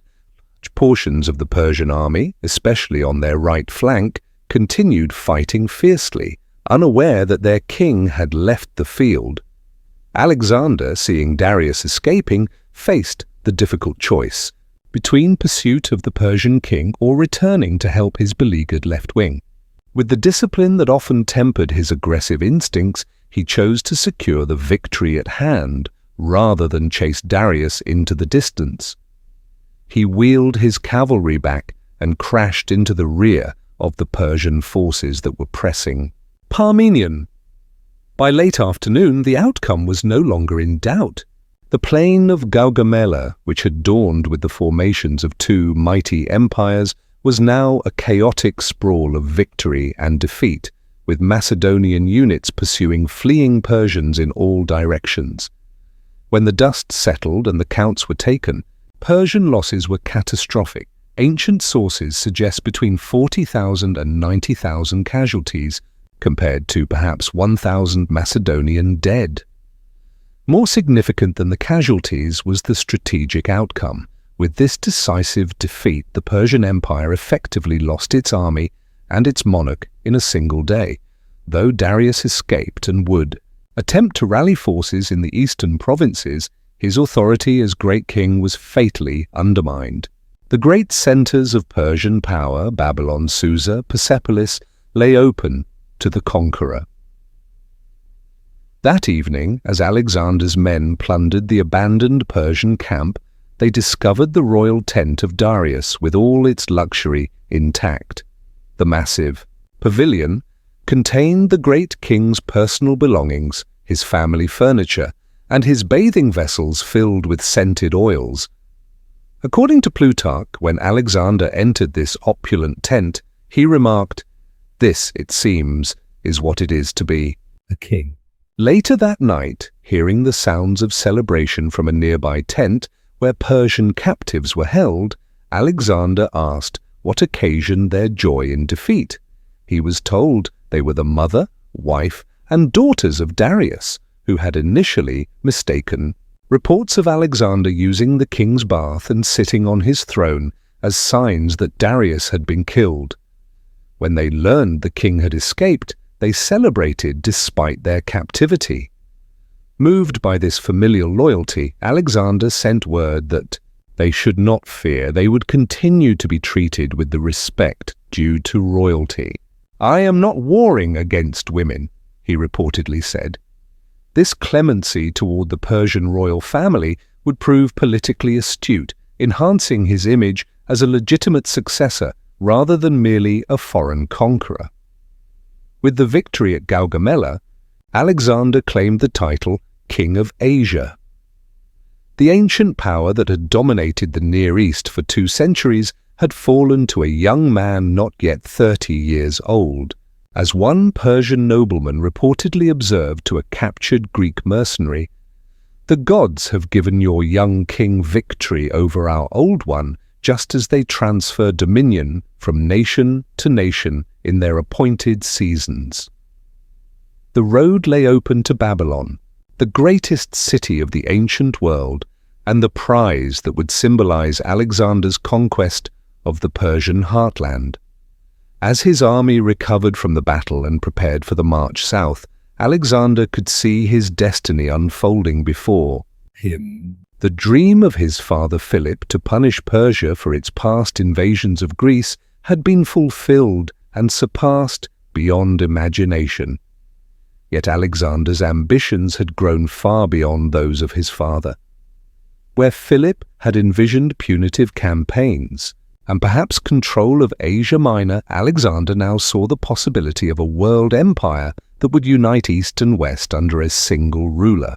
Beyond Babylon lay Susa and Persepolis, the ceremonial heart of the Achaemenid Empire, and beyond those, the eastern reaches of the Persian domains stretched into lands that were little more than legends to the Greeks, Bactria, Sogdiana, and, eventually, the river valleys of India.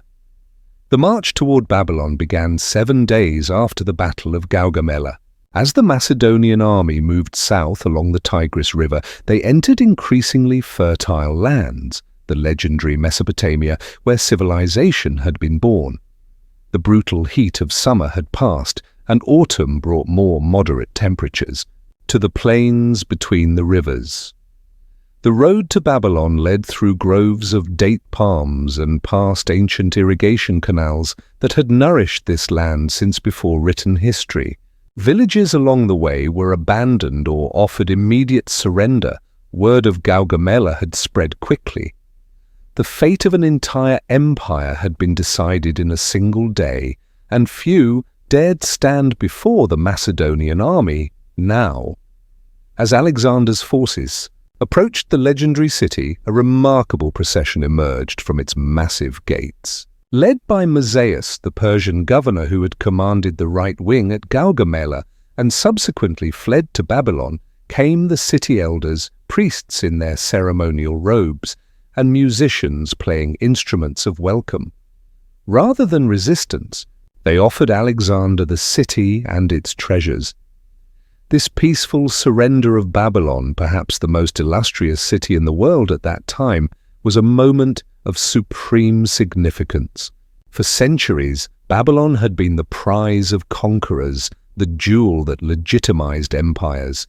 Its walls were considered among the wonders of the world, its hanging gardens a testament to human ingenuity, its temples repositories of ancient wisdom. Now this city, that had witnessed the glory of Nebuchadnezzar and the fall of mighty kingdoms, opened its gates to the young Macedonian king, lay it out. Darius was gone, and Alexander found himself the new master of a sprawling domain. But great as these conquests were, they were not the end of his journey. The young king's gaze turned eastward once more, where vast territories of the Persian Empire still awaited his arrival.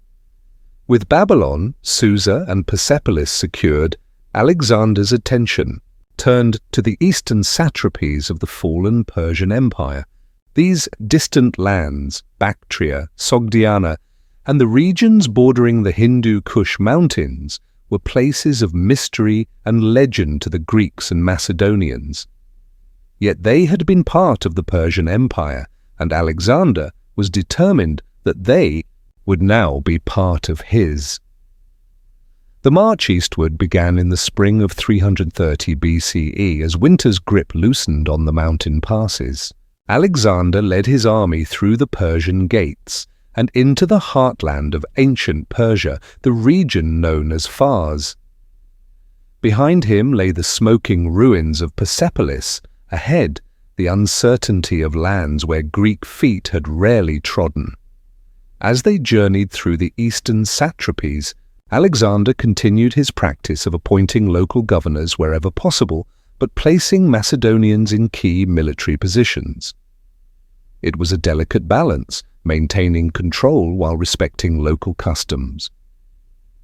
The army moved through Parthia and Aria, regions that would later become powerful kingdoms in their own right, but which now bowed before the Macedonian spears. The days grew longer as summer approached, and with it came the heat. The army marched through landscapes that seemed alien to Macedonian eyes, vast deserts where the horizon shimmered with heat, mountain passes where the air grew thin and men gasped for breath. Yet Alexander drove them onward, his energy seemingly limitless. In these eastern territories, Alexander began to face a new kind of enemy.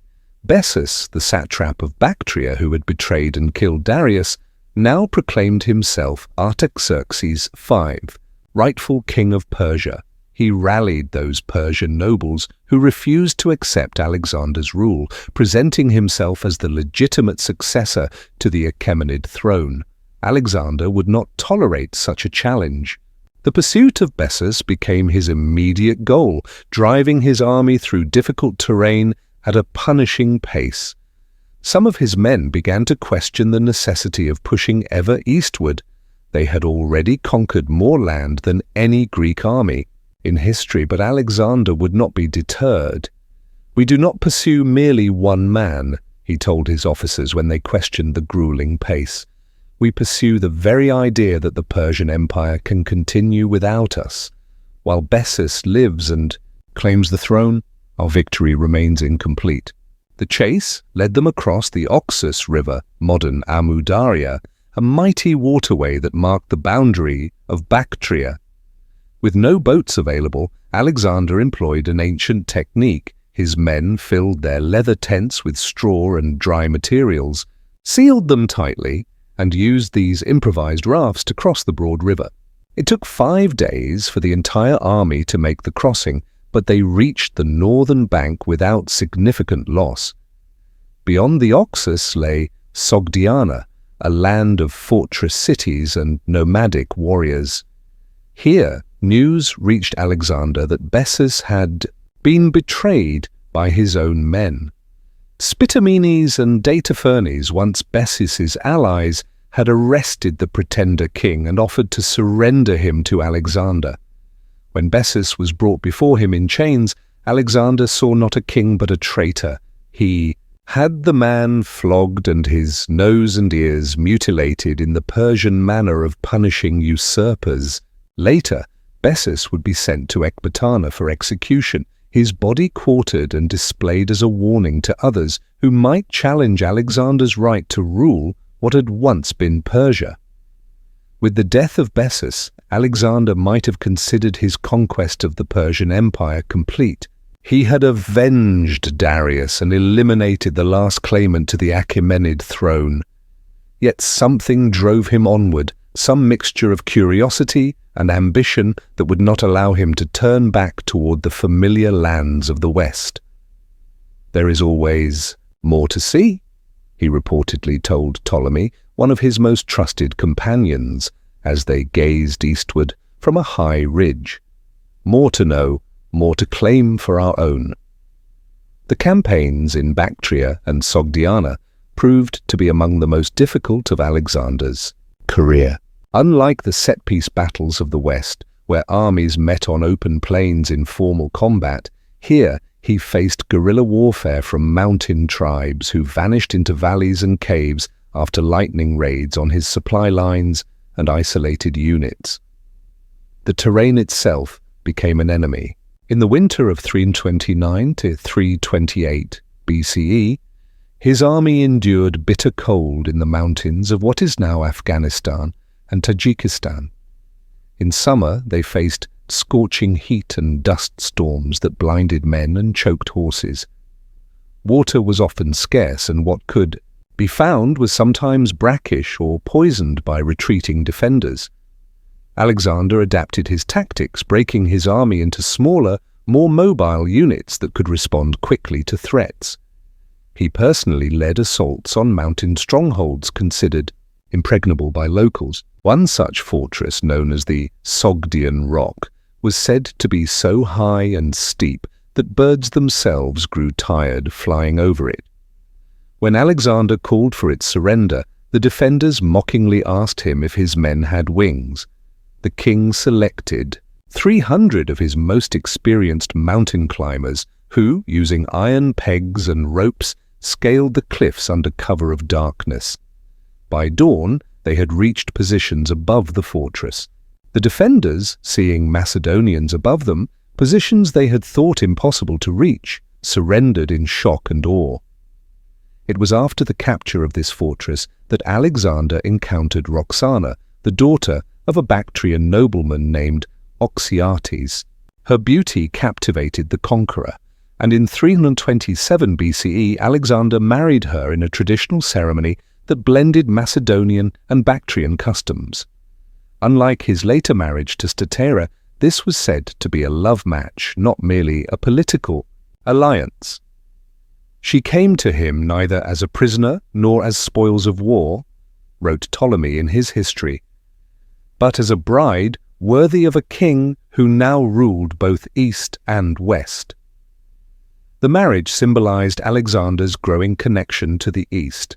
He increasingly adopted elements of Persian court ceremonial and dress to the dismay of many of his Macedonian veterans who saw it as abandoning their own traditions.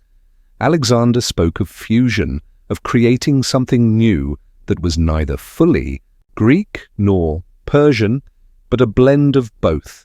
Not all his men shared this vision. Among those who found these changes most disturbing was Clytus the Black, a veteran commander who had saved Alexander's life at the Battle of the Granicus. At a banquet in Maracanda, modern Samarkand, Clytus, made bold by wine, accused Alexander of turning his back on Macedonian values and dishonoring the memory of Philip II. You claim divine honors for yourself while denying them to your father. Clytus shouted across the banquet hall, "Yet Philip made you what you are, while you make yourself a god." Alexander, equally drunk, reached for a spear, but friends pulled him away.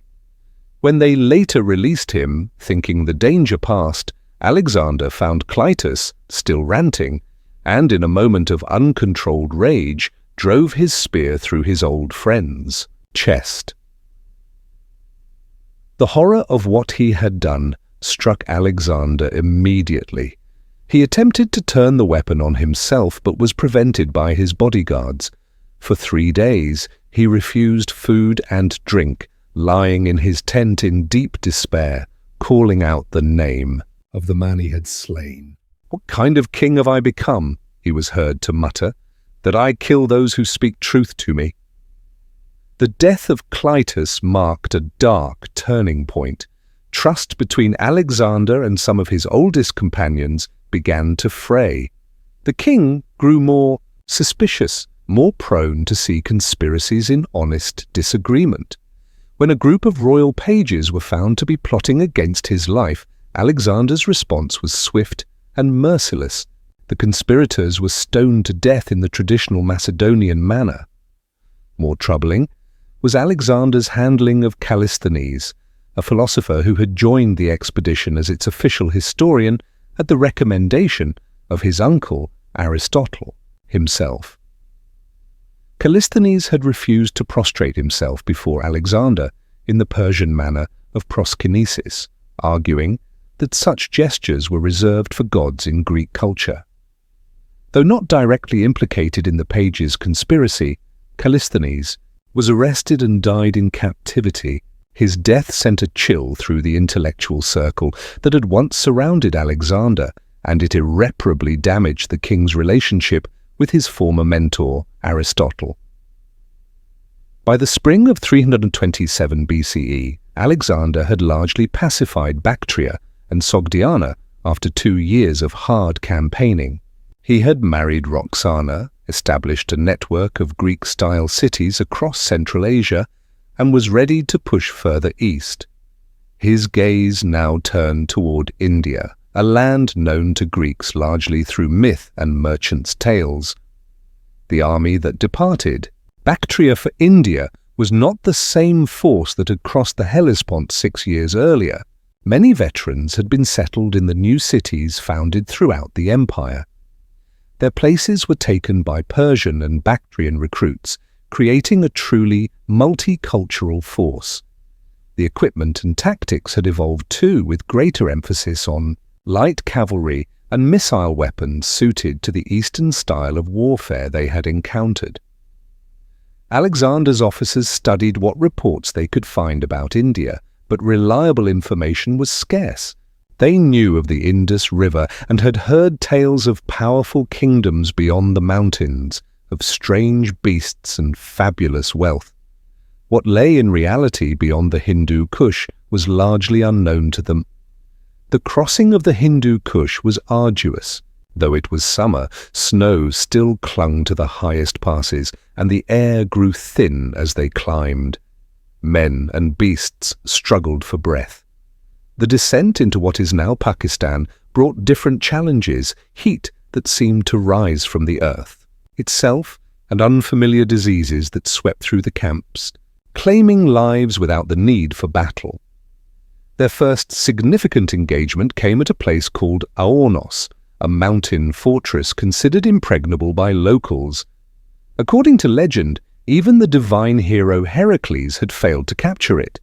This was challenge enough for Alexander, who always sought to outdo the mythic heroes he admired. Using the mountaineering techniques that had served him well in Sogdiana, Alexander captured the fortress after a difficult siege. The victory gave him control of the approaches to the Indus Valley and sent a message to the Indian rulers beyond. The foreign king with his unstoppable army was coming. As they moved eastward, Alexander renewed diplomatic contacts with Taxiles, ruler of Taxila, who had earlier sent envoys offering alliance. Taxiles saw in Alexander a potential ally against his own rivals, particularly King Porus, who ruled the lands beyond the Hydaspes River, modern Jhelum. When Alexander reached Taxila in early 326 BCE, he was welcomed with honours. Taxiles formally submitted to him, recognizing Alexander's overlordship while retaining his position as local ruler. It was the pattern Alexander had established throughout his conquests, maintaining existing power structures where they proved cooperative.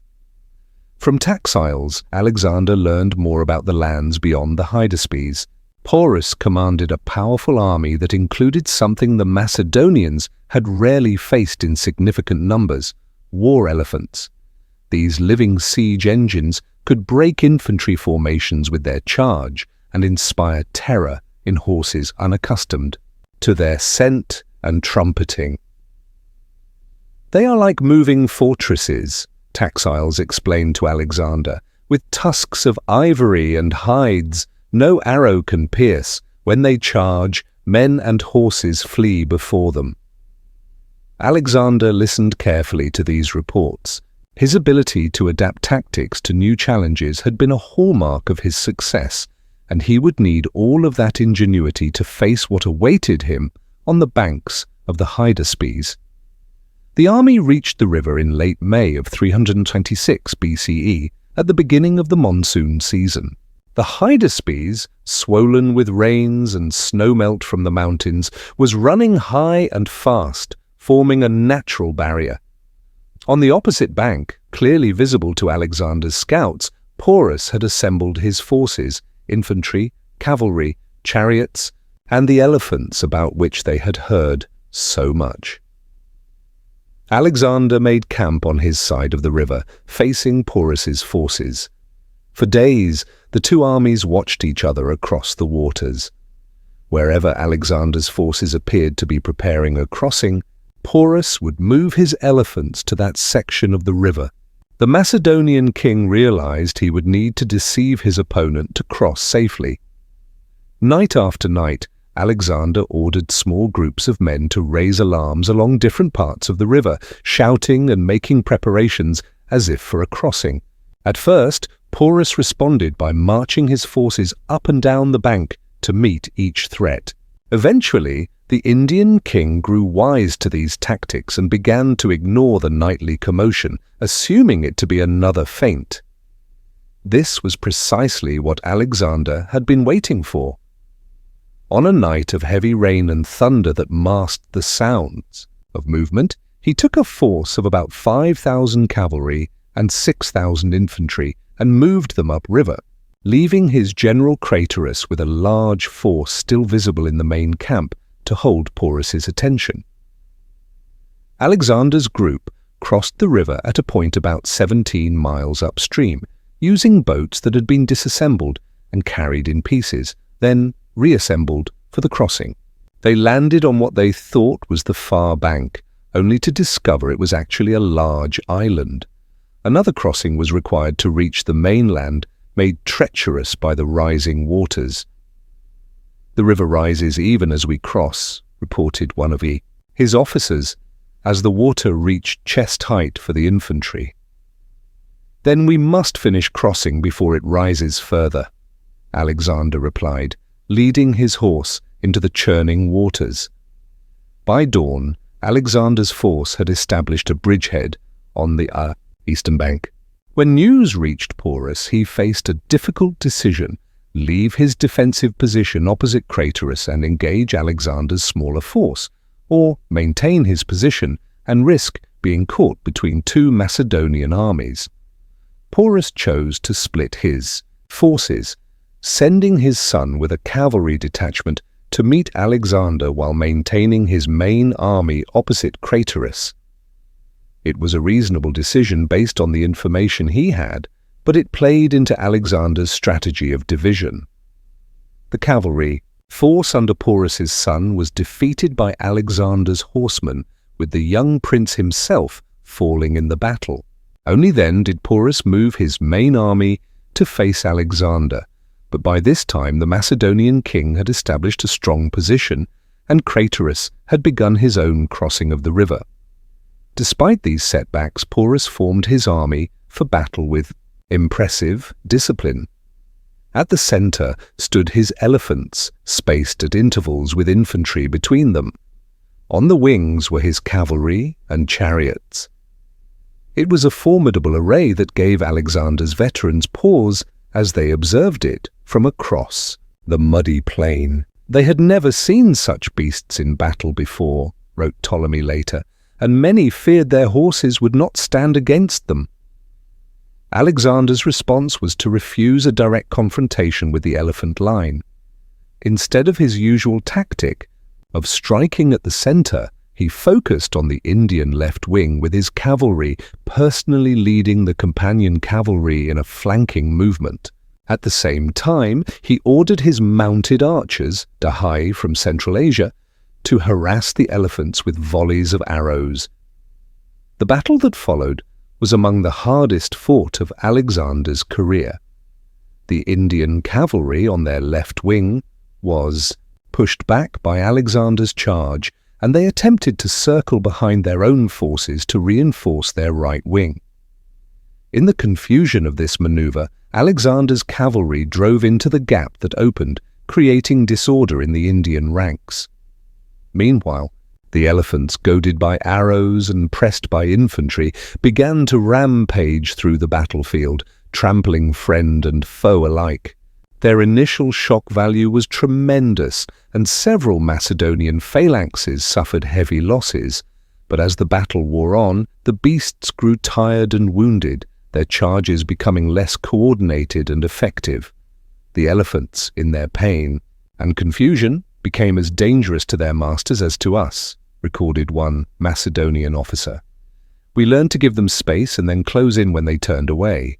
Porus himself fought from the back of his largest elephant, directing the battle from an elevated position that allowed him to be seen by his men. Even as his army began to collapse around him, even after receiving multiple wounds, he continued to fight. This courage did not go unnoticed by Alexander, who sent messenger after messenger calling for the Indian king to surrender.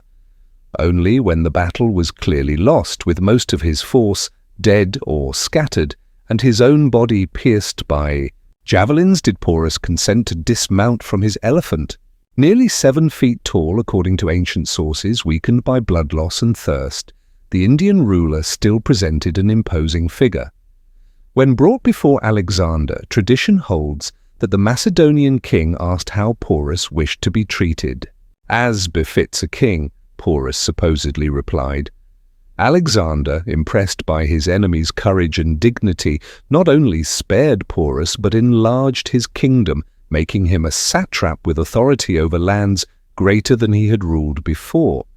It was a gesture, characteristic of Alexander at his best, recognizing value in a worthy opponent and turning an enemy into an ally. The Battle of the Hydaspes had been won, but at significant cost. The Macedonians had never suffered such casualties in a victory before. The combination of the river crossing, the monsoon conditions, and the elephants had tested them as no previous encounter had done.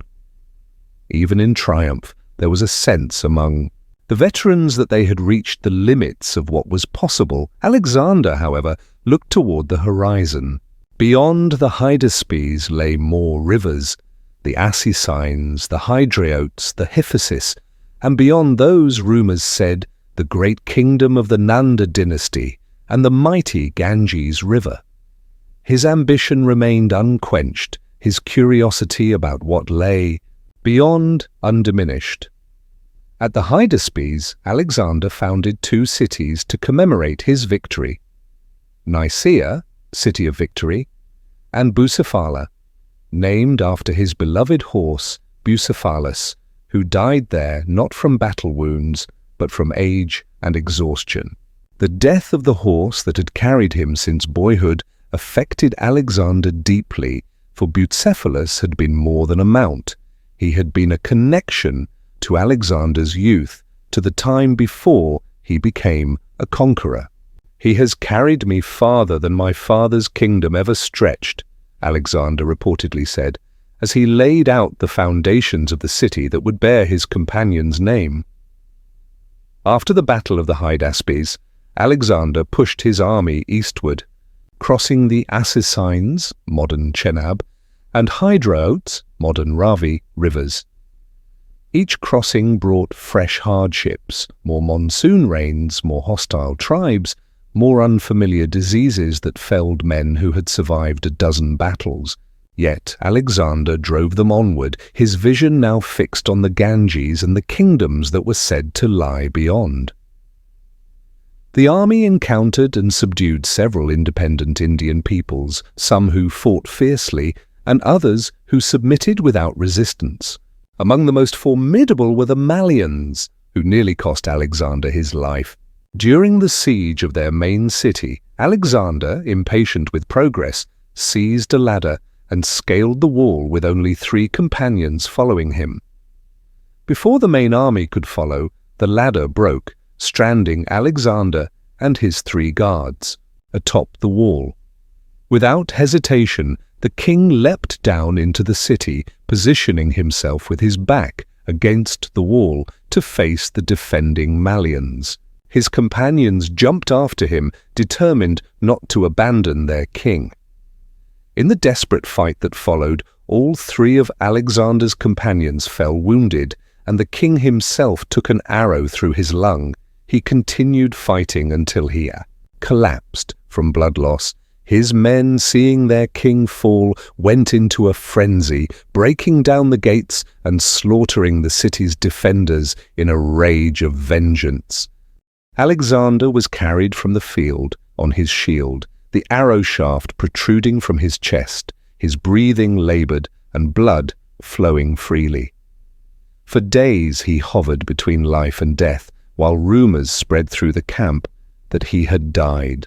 Some units began preparing to withdraw. Commanders quietly made plans to secure their own positions, and the cohesion that had held this multicultural army together for years began to fray. Then, after 7 days of fevered unconsciousness, Alexander opened his eyes. As soon as he could stand, though still weak from his wound, he had himself carried to the riverbank where his men could see him. The sight of their king, pale but alive, raising his hand in greeting, sent a wave of emotion through the army. Men wept openly, banged their spears on their shields, and shouted his name until their voices grew hoarse. Yet the arrow wound had changed something. Alexander's breathing remained labored, and sometimes pain would cause him to pause mid-sentence. The physical vulnerability of the man who had seemed invincible was now evident to all. Some historians suggest this injury may have contributed to his early death a few years later. More immediately, it affected the army's morale. They had followed Alexander across the known world through deserts and mountains against enemies innumerable. Now, as they approached the Hephaestus River, modern Bes, in July 326 BCE, word came of even greater kingdoms beyond, with armies that dwarfed even that of Porus, including thousands of war elephants. When Alexander announced his intention to cross the Hephaestus and continue eastward, he faced something he had never encountered before: organized resistance from his own men. Led by Conus, one of his most trusted generals, the army refused to go farther. "We have followed you from Macedonia to the ends of the earth," Conus reportedly told the king, speaking for the army. "Many of us bear wounds from a dozen battles. Our numbers have dwindled through combat, disease, and the garrisons we have left behind. Those who remain have wives and children they have not seen in years. We have given you victory over half the world. Now we ask that you be satisfied with these accomplishments and allow us to return to our homes." Alexander, furious at this defiance, retreated to his tent for 3 days, refusing to speak to anyone, hoping the army would change its mind. When they stood firm, he finally relented, declaring that they would begin the journey homeward. The decision was celebrated throughout the camp, but Alexander himself remained distant and cold, feeling betrayed by the first defeat he could not overcome, the refusal of his own men to follow. At the Hyphasis River, Alexander erected 12 massive altars like towers to mark the easternmost point of his expedition and as offerings to the gods who had carried him so far from home. Then, against his personal desire but accepting the will of his army, he turned west.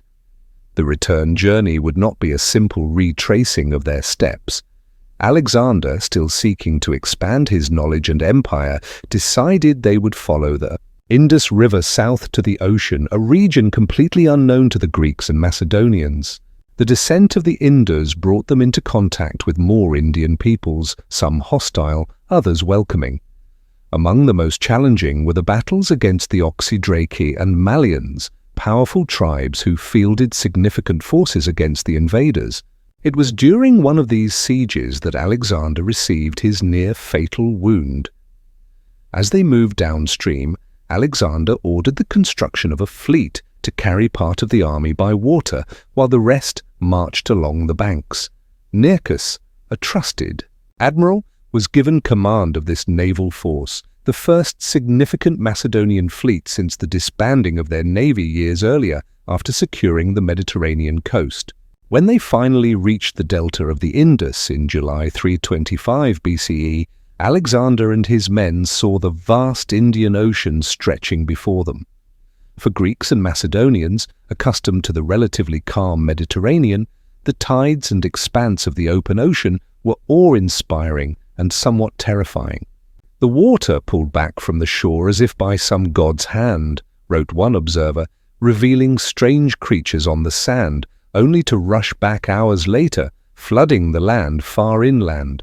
Alexander, ever the explorer, made sacrifices to Poseidon and sailed out a short distance into the open sea, casting golden vessels into the waters as offerings. Then, making perhaps his most fateful decision since crossing into Asia, he divided his forces for the journey home. Nearchus would take the fleet along the coastal route back toward Babylon, mapping this unknown shoreline.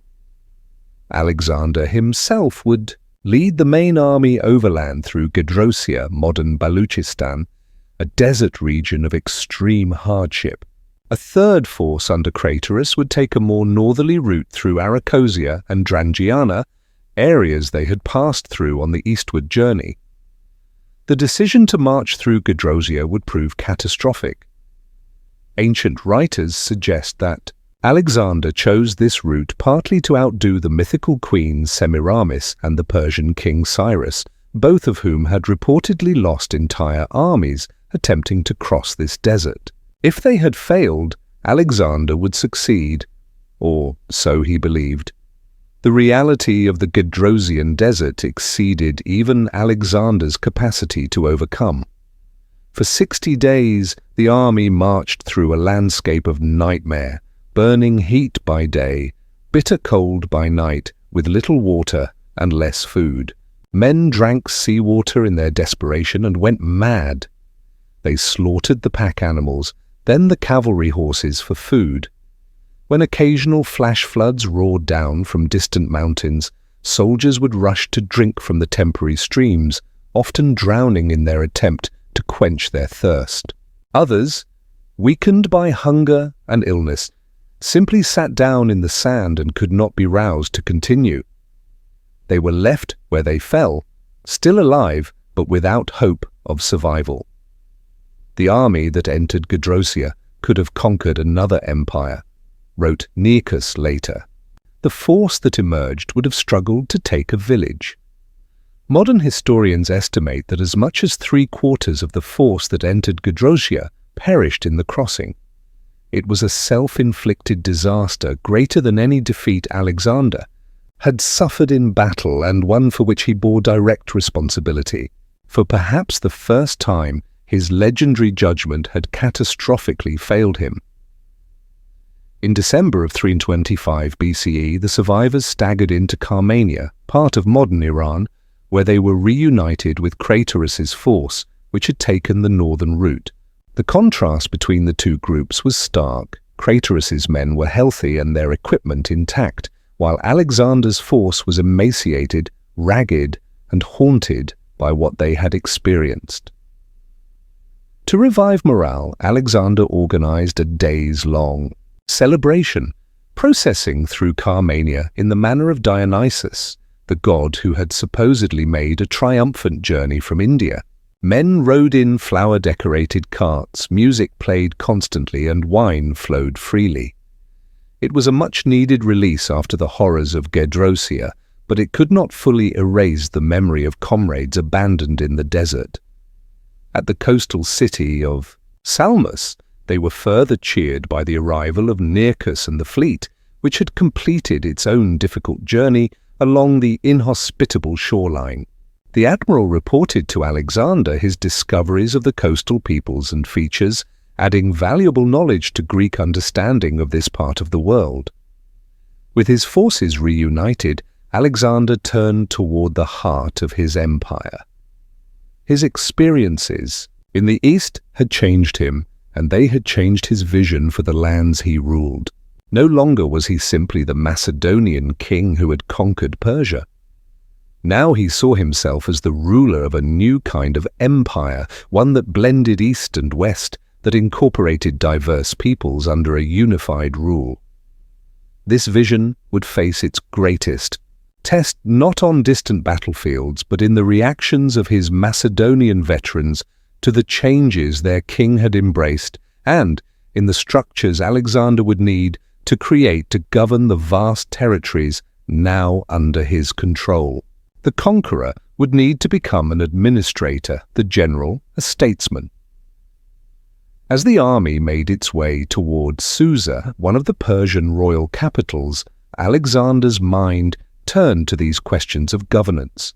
Reports reached him of corruption and abuse by some of the satraps he had appointed, of rebellions in distant provinces, and of political maneuvering back in Macedonia and Greece. The world he had created through conquest now needed to be secured through skillful rule. Whether the young king who had spent most of his adult life on campaign could make this transition remained to be seen. But as he led his battered army westward, Alexander's ambition remained undiminished. There were new plans forming in his mind, new horizons beyond even the vast domains he had already conquered. The journey back from the edge of the known world had nearly broken them. The journey toward building a lasting empire would test them in entirely new ways. With the battle against Porus concluded through wisdom rather than continued bloodshed, Alexander stood upon the banks of the Hydaspes River, gazing eastward. The Macedonian king had reached farther than any Western ruler before him, his empire stretching from Greece to the edges of India. The monsoon rains fell in heavy sheets around him, the water soaking through his cloak as he contemplated pushing onward, ever eastward, toward what his men had heard called the Ganges, a river said to dwarf even the mighty Indus. His eyes, one blue and one brown, reflected the determination that had carried him across the known world. For 3 days the king remained in contemplation, speaking little even to his closest companions. Hephaestion, who had been by Alexander's side since childhood, knew better than to disturb these moments of deep reflection. The army rested in their rain-soaked camps, mending wounds, repairing equipment, and sharing stories of the strange and wondrous land they now found themselves in.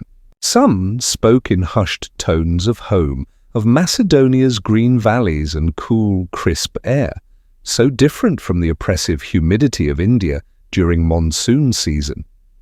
When Alexander finally summoned his generals, they gathered expectantly under a broad canvas tent. The patter of rain formed a constant backdrop to their conversation. Craterus, Ptolemy, Perdiccas, Conus, and the others, men who had followed Alexander from the dusty plains of Gaugamela to the mountain passes of the Hindu Kush, stood awaiting the words of their king. Their beards were longer now, their faces weathered by years of campaign, but their loyalty remained undiminished. "We shall continue eastward," Alexander declared, his voice carrying the quiet certainty that had led them through 100 battles. "Beyond the Hyphasis River lies another kingdom, and beyond that, more lands to discover. I have received word that the realm of the Gangaridae awaits us, with an army of 80,000 horse, 200,000 foot, 8,000 chariots, and 6,000 war elephants." A heavy silence fell over the assembly. Even in victory, the battle against Porus's elephants had cost them dearly.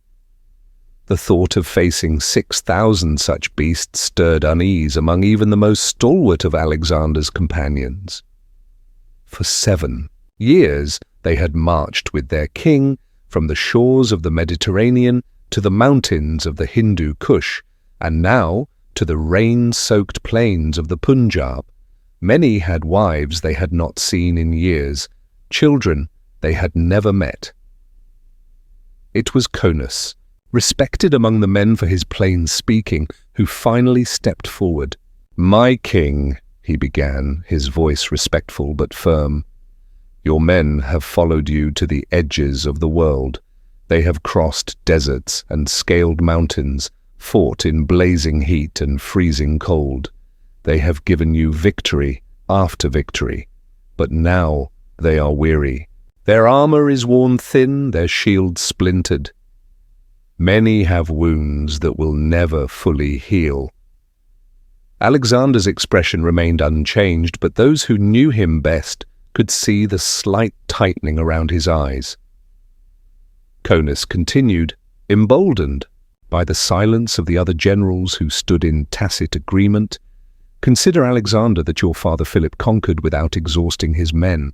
He did not demand they give all of themselves. He left them something to live for, homes to return to." The general paused, finding the courage for his final words.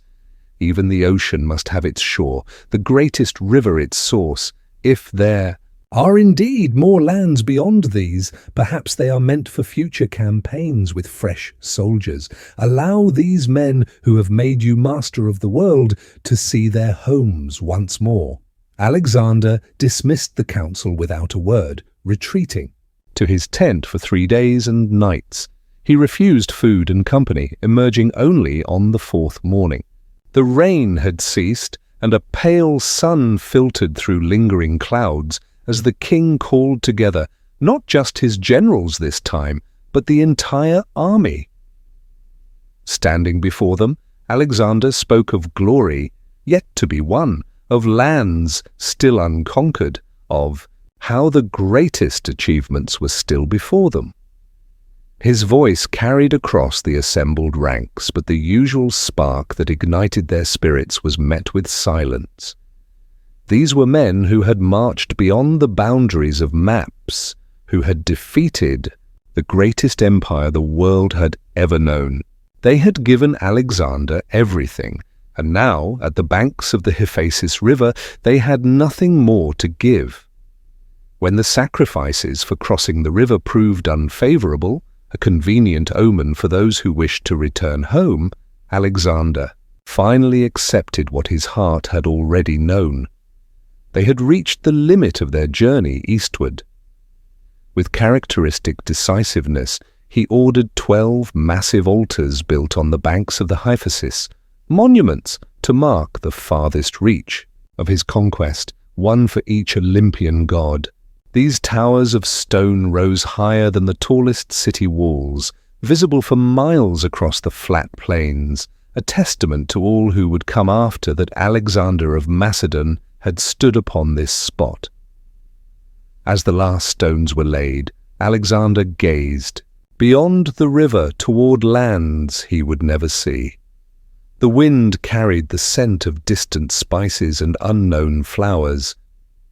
What kingdoms lay beyond? What peoples? What wonders? The questions would remain unanswered, at least by him. With a heavy heart, he gave the order that none expected. They would turn back, beginning the long journey home. But Alexander, ever the strategist, would not simply retrace his steps. Instead, he divided his forces. Craterus would lead part of the army, along with the elephants and heavy baggage, through the mountain passes they had used to enter India. Alexander himself, with the remainder of the force, would take a southern route, exploring the Indus River to its mouth before turning westward. Before departing, Alexander formalized his peace with Porus, confirming the Indian king's rule over his own lands and granting him dominion over territories to the east as well. The former adversaries parted with mutual respect, Porus standing tall and proud despite his wounds, watching as the Macedonian army began its withdrawal from his realm. The journey down the Indus was not to be a simple march. Alexander ordered the construction of a fleet, some 800 vessels of various sizes, to carry them along the great river. As they moved south, they encountered new tribes and kingdoms. Some welcomed the Macedonians as liberators from local tyrants. Others resisted fiercely. Among the Malians, Alexander nearly met his end. During the siege of their principal city, impatient with the pace of the assault, he seized a ladder and scaled the wall himself, followed only by 3 of his guards. Leaping into the city before reinforcements could arrive, he found himself surrounded by enemies. A Malian arrow pierced his lung, and he collapsed against the inner wall, bleeding heavily. Peucestas covered him with a shield, while Leonatus fought off attackers until more Macedonians breached the walls and carried their wounded king to safety. For days, Alexander hovered between life and death. Rumors spread through the camp that he had died, and the wailing of his men could be heard for miles around.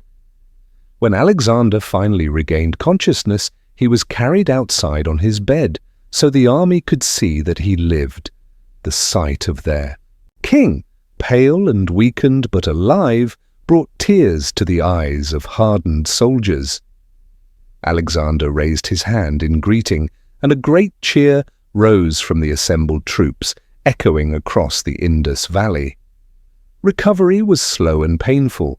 The arrow had been removed, but the wound in his chest suppurated and breath came with difficulty. Still, Alexander insisted on continuing the journey, now carried on a litter rather than riding his beloved Bucephalus, who had died shortly after the battle with Porus. The fleet continued downriver, eventually reaching the delta where the Indus met the great ocean. Alexander stood at the shore of the Arabian Sea, the salt breeze cooling his face as he gazed out at the endless blue expanse.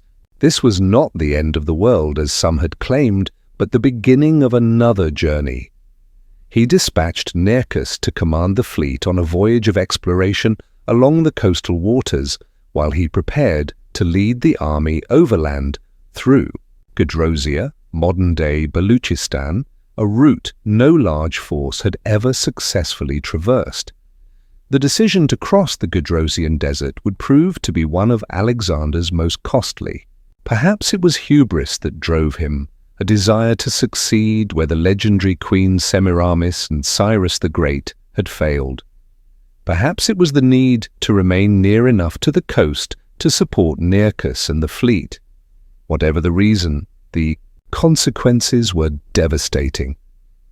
The desert welcomed them with deceptive beauty, morning skies of crystalline blue, scattered rock formations rising like ancient sculptures from the sand. But as the days passed, the true nature of the Gedrosian revealed itself. The heat rose in shimmering waves from the ground, distorting vision and judgment. Water sources marked on Persian maps proved long dried up. The packed earth gave way. To deep sand that swallowed the wheels of carts up to their axles, Alexander marched on foot alongside his men, refusing the litter despite his still healing wound. When the water supply began to run critically low, he demonstrated his solidarity by pouring onto the sand water brought for his personal use. It was a powerful gesture, but one that could not alleviate the terrible thirst that gripped the army. Men began to fall by the wayside, too exhausted to continue. Some wandered from the column at night, searching for water, never to return. Others collapsed where they stood, their bodies desiccated by the relentless sun. The army that had conquered the known world was being defeated not by human enemies, but by the merciless landscape itself. After 60 harrowing days, the survivors staggered into Pura, the capital of Gedrosia. Of the army that had entered the desert, nearly 3/4 had perished, not from battle, but from thirst, hunger, and exhaustion. It was the costliest march of Alexander's entire campaign. In Pura, Alexander allowed the army to recover while he dealt with administrative matters. Reports had reached him of malfeasance among some of the satraps he had appointed to govern his vast territories. Those who had abused their power would soon learn that distance from the king did not mean escape from his justice. As strength returned to the survivors, they continued westward into more hospitable lands. In Carmania, Alexander received the welcome news that Nearchus and the fleet had successfully navigated the coastal waters and would soon rejoin them. The reunion was celebrated with games and festivals, the nightmare of the Gedrosian desert temporarily forgotten amid the joyous celebrations. But the losses weighed heavily on Alexander's mind. In private moments, away from the eyes of his troops, he questioned his decision to take that terrible route. Had it been worth the cost? The question would remain with him, unanswered, as they continued their journey toward the heart of the Persian Empire. The march to Susa followed a more travelled road, and the army's spirits lifted as they moved through fertile lands with abundant water. Along the way, Alexander continued his program of justice, removing corrupt officials and rewarding those who had governed well in his absence. No detail was too small for the king's attention. He remained as meticulous in administration as he was in battle tactics.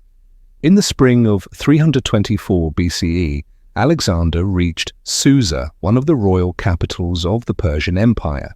Here, amid the splendor of Darius's former palace, he prepared to implement the next phase of his grand vision, the fusion of Macedonian and Persian cultures into a single, harmonious whole. The great hall of Susa gleamed with lamplight, the flames reflecting off gold vessels and jewel-encrusted goblets. Tapestries of intricate design adorned walls that had once displayed the glory of Persian kings. Now they witnessed a ceremony unprecedented in history, the mass marriage of Macedonian officers to Persian noblewomen. Alexander himself led by example, adding 2 Persian princesses to his household, Statera, daughter of Darius III, and Parysatis, daughter of Artaxerxes III. These political unions complemented his existing marriage to Roxana, the Bactrian princess who had already borne him a son. Hephaestion, his closest companion, married Drypetis, another daughter of Darius, making him Alexander's brother-in-law. 80 other companions followed suit, taking Persian wives in an elaborate ceremony conducted according to Persian custom. The symbolism was impossible to miss. Alexander was creating blood ties between the ruling elites of Macedon and Persia, binding together the conquered and conquerors. To further cement this union, He had arranged for thousands of his soldiers to marry Asian women, providing generous dowries from the royal treasury. The mass wedding ceremony lasted 5 days, with feasting and celebration that surpassed anything seen before in the Persian capitals. Not all Macedonians embraced this vision of cultural fusion. Many of the old guard viewed the adoption of Persian customs with suspicion, seeing it as a betrayal of their Greek heritage. The tension between tradition and innovation that had simmered throughout Alexander's reign now threatened to boil over. The discontent came to a head at Opis, where Alexander announced his intention to discharge veterans while incorporating Persian units into the Macedonian army. The soldiers, already uneasy with their king's seeming transformation into an oriental monarch, erupted in open mutiny. "Go on your conquests with your father Ammon," they shouted, referring mockingly to Alexander's claims of divine parentage. The insult cut deep, striking at both his honor and his carefully cultivated relationship with his men. Alexander's response was swift and characteristic. He leapt from the platform into the crowd, personally identifying the ringleaders and condemning them to death. Then retreating to his quarters, he refused to see any Macedonian for 3 days, instead surrounding himself with Persian attendants and officials. The strategy worked. Faced with the prospect of being replaced and left behind, the Macedonian soldiers sent representatives begging forgiveness. Alexander emerged to accept their apology with calculated magnanimity, arranging a great feast of reconciliation where he prayed for harmony and unity between Persians and Macedonians. The banquet at Opis became legendary, 9,000 guests, seated according to a careful arrangement that placed Macedonians and Persians side by side. Alexander and his companions shared wine from the same bowl with Persian nobles, a symbolic sharing of blood. At the height of the celebration, Alexander offered a prayer that became famous throughout the ancient world, a prayer for concord and partnership in governance between Macedonians and Persians. Yet even as Alexander worked to fuse these disparate cultures, personal tragedy struck. Hephaestion, his beloved friend and most trusted general, fell ill with a fever at Ecbatana. By the time Alexander reached his side, it was too late. Hephaestion died in October of 324 BCE, leaving Alexander inconsolable. His grief was immeasurable. Alexander lay on his friend's body for a day and night, refusing food and drink. When finally persuaded to leave, he ordered mourning throughout the empire.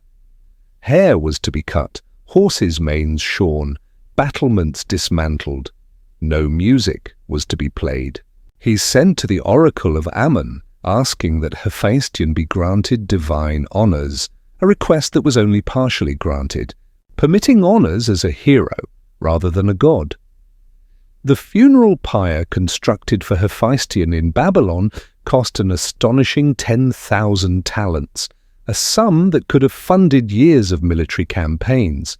The monument was designed to rise in 5 tiers, adorned with sculptures of sirens whose hollow bodies would conceal singers performing laments for the deceased. Such was Alexander's tribute to the companion of his life's journey. Some historians suggest that Alexander was never the same after Hephaestion's death. A vital part of him had been lost, and though he continued his administrative duties and planned for future campaigns, a shadow had fallen across his spirit. The loss seemed to accelerate his adoption of Persian court ceremonials, including proskynesis, the ritual prostration before the king that Greeks found so offensive to their concepts of freedom and equality. As the summer heat of 324 BCE gave way to autumn, Alexander journeyed to Babylon, the great city on the Euphrates that he intended to make his world capital.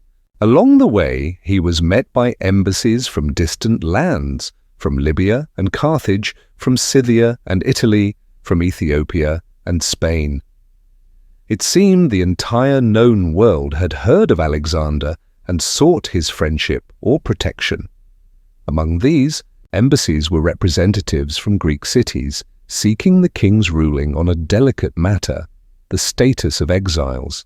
Alexander's response was the exiles decree proclaimed at the Olympic Games, ordering all Greek cities to receive back their banished citizens, a measure designed to stabilize the Greek world, but one that caused considerable controversy.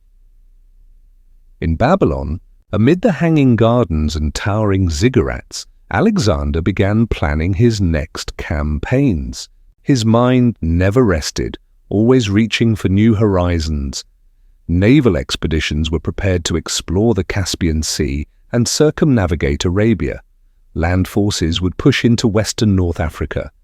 The immediate target was the Arabian Peninsula, rich in frankincense and myrrh, controlling vital trade routes. These were not the dreams of a man satisfied with his conquests, but of one who saw his work as just beginning.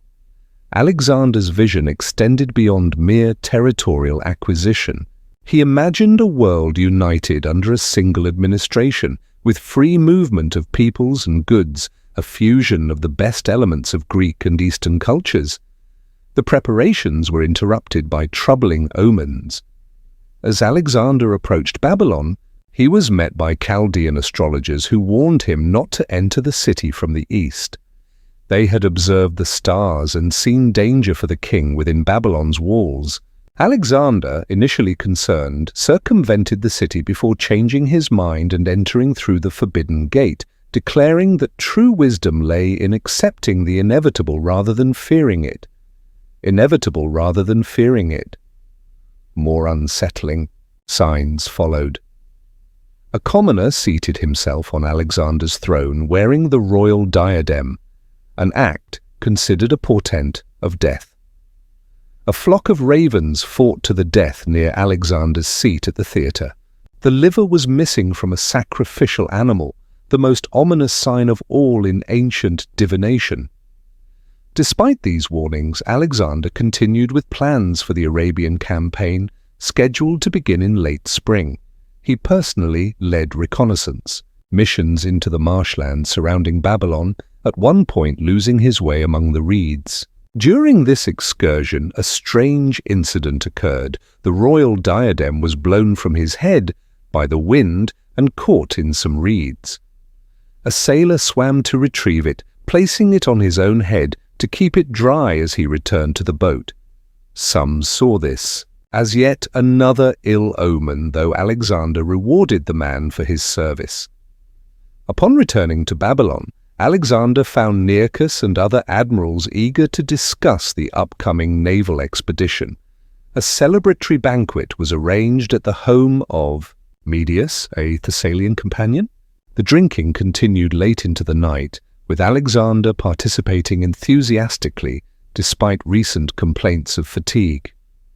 The summer heat bore down on Babylon in June of 323 BCE, the air thick and still between the mud-brick buildings. Inside, the palace of Nebuchadnezzar, now Alexander's residence, servants moved quietly through corridors, their faces grave. The king had fallen ill. It began after the drinking party at Medius's house. Alexander had complained of a sudden pain, as sharp as though struck by a spear, followed by a fever that grew steadily worse. For days he continued to perform his required sacrifices and discuss fleet preparations with his officers, but the fever did not abate. Eventually he was forced to delegate the daily sacrifices to his companions as his strength diminished. The Macedonian soldiers, hearing of their king's illness, demanded to see him. Concerned about rumors of assassination, they feared being left leaderless in this distant land. Alexander, though gravely weakened, ordered himself carried on a litter to the hall where they had gathered. Silently, the soldiers filed past their stricken king, many weeping openly at the sight of Alexander, conqueror of the world, unable even to raise his hand in greeting. As his condition worsened, Alexander was moved to quarters near the cool waters of the Euphrates in hopes that the river breezes might provide some relief from the fever that consumed him. Physicians worked desperately, applying remedies from both Greek and Persian medical traditions, but nothing checked the progression of his illness. On the evening of June 10, 323 BCE, Alexander lost the ability to speak. His generals gathered around his bed, watching helplessly as his breathing grew labored. When asked to whom he left his empire, he managed only a whisper that some heard as, "To the strongest," while others claimed he said, "To Craterus," a general, still en route from India. As midnight approached, Alexander, who had stood victorious on 3 continents, who had been proclaimed a god in Egypt and son of Zeus Ammon, who had marched his army to the ends of the known world, took his final breath. He was 32 years old. The news spread through Babylon like wildfire, first incredulity, then shock, then overwhelming grief. Macedonian soldiers broke into open weeping, beating their breasts and crying out their king's name. Persian courtiers tore their clothes and shaved their heads in mourning. For 3 days the body remained untreated in the summer heat, yet showed no signs of decomposition, a fact some took as final confirmation of Alexander's divine nature. In the halls of power, the initial shock of loss quickly gave way to the pressing question: who would rule the vast empire Alexander had created? With no clear successor, his son by Roxana was not yet born, and his half-brother Aridaeus was considered mentally unfit, the empire stood on the precipice of chaos. The generals gathered in council, their grief now tempered by ambition. Perdiccas, to whom Alexander had given his signet ring in his final hours, proposed waiting for the birth of Roxana's child. If male, the child would be declared king with regents to rule until his maturity. After heated debate, a compromise was reached. Aridaeus would be declared king as Philip III, sharing power with Alexander's unborn child should it prove male. Perdiccas would serve as regent, with other generals appointed as satraps over various territories. Thus began the Wars of the Diadochi, the successors, a series of conflicts that would tear apart the empire Alexander had built. Even in death, he cast a long shadow. Each of his generals claimed to be acting in accordance with Alexander's wishes or vision, yet none possessed the unique combination of military genius, political acumen, and charismatic leadership that had made Alexander great. For 2 years, Alexander's embalmed body remained in Babylon while a magnificent funerary carriage was constructed to transport him to his chosen burial place at the Oracle of Ammon in Siwa. The carriage itself was a work of art, a chamber of gold and precious stones protected from the sun by a golden vault embroidered with jewels, surmounted by a golden olive wreath. But Alexander would never reach Siwa. Ptolemy, who had secured Egypt as his territory, intercepted the funeral procession and diverted it to Alexandria. There, in the city that bore his name, Alexander was entombed in a golden sarcophagus, later replaced by one of crystal. His tomb became a site of pilgrimage for centuries, visited by Roman emperors and common people alike, all drawn by the legend of the young king who had changed the world. The empire Alexander created did not survive him intact. Within a generation, it had fractured into separate kingdoms ruled by his former generals, the Ptolemaic kingdom in Egypt, the Seleucid Empire in Persia and Mesopotamia, the Antigonid dynasty in Macedon and Greece, and other smaller states. Yet the world Alexander left behind was fundamentally transformed. Before Alexander, the world existed as isolated cultural islands with limited interaction between East and West. After him, a new cosmopolitan age emerged, Hellenistic civilization. Greek became the common language of government, trade, and culture throughout the Eastern Mediterranean and deep into Asia. libraries were established, most famously at Alexandria, collecting knowledge from across the known world. Scientists, philosophers, and artists traveled freely between cultural centers, cross-pollinating ideas and techniques. Cities founded by Alexander, some 70 in all, became centers of Hellenistic culture. The most famous, Alexandria in Egypt, grew into the intellectual capital of the ancient world, home to the greatest library of antiquity and the towering lighthouse that was counted among the seven wonders. But there were others. Alexandria Eshate, furthest Alexandria, in modern Tajikistan, Alexandria Ariana in Afghanistan, Alexandria Bucephalus in Pakistan, urban centers that connected the Greek world to the cultures of Central Asia. The art of the period following Alexander's conquests reflected this cultural fusion. Greek sculptural techniques blended with Eastern themes and sensibilities, creating new aesthetic expressions.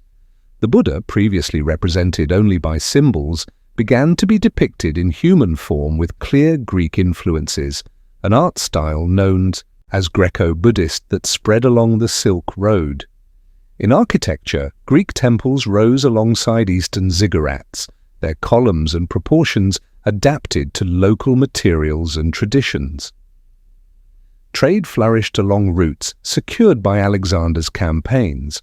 Goods that had previously been rare luxuries, silk from China, spices from India, glassware from Syria, became more widely available. Coins based on Alexander's silver tetradrachms circulated from Greece to India, facilitating commerce across political boundaries. Economic integration fostered cultural exchange as merchants carried not just goods but ideas, technologies, and beliefs across vast distances. Alexander's administrative innovations also left a lasting legacy. His practice of retaining local governors but placing them under the supervision of Macedonian officials became a model for later empires, including Rome. His policy of founding military colonies ensured stability and spread Hellenic culture throughout his territories. The system of royal pages he established, educating sons of nobility at court, created a cosmopolitan elite that shared common values despite diverse origins. Perhaps most significantly, Alexander changed how rulers would present themselves for centuries to come. His careful image management, the clean-shaven face, the upward gaze, the lion-like hair, established a visual language of kingship that influenced rulers from Roman emperors to Renaissance princes. His association with divine powers, though controversial among Greeks, set a precedent for the ruler cult that would become standard in the Hellenistic kingdoms and later the Roman Empire. The tales of Alexander's exploits grew in the telling, transforming from history to legend. The Alexander Romance, a collection of fantastical stories about his adventures, became one of the most widely read texts of the ancient and medieval worlds, translated into languages from Iceland to Indonesia. In these tales, Alexander explored the depths of the ocean in a glass diving bell and ascended to the heavens in a flying machine pulled by griffins. He conversed with talking trees and battled ants the size of dogs. The historical Alexander faded behind the mythical hero who represented humanity's quest for knowledge and achievement. In the Islamic world, Alexander appeared in the Quran as Dhul Qarnayn, the two-horned one, a righteous ruler who built a great wall to protect people from Gog and Magog. Persian poets celebrated him as Iskandar, a philosopher king guided by the greatest minds of his age. In Ethiopia, he was revered as a Christian saint who had visited Jerusalem. Each culture reimagined Alexander according to its own values and aspirations. Even his failures became instructive.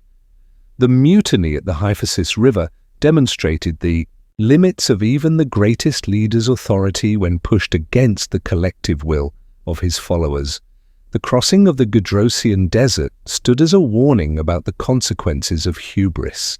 Alexander's early death, whether from disease, poison, or excessive drinking, highlighted the fragility of even the most ambitious human projects. 23 centuries after his death, Alexander remains a figure of fascination and controversy. Military academies study his tactics at Gaugamela. Political scientists analyze his methods of incorporating conquered peoples into his empire. Psychologists speculate about the driving forces behind his relentless quest for glory.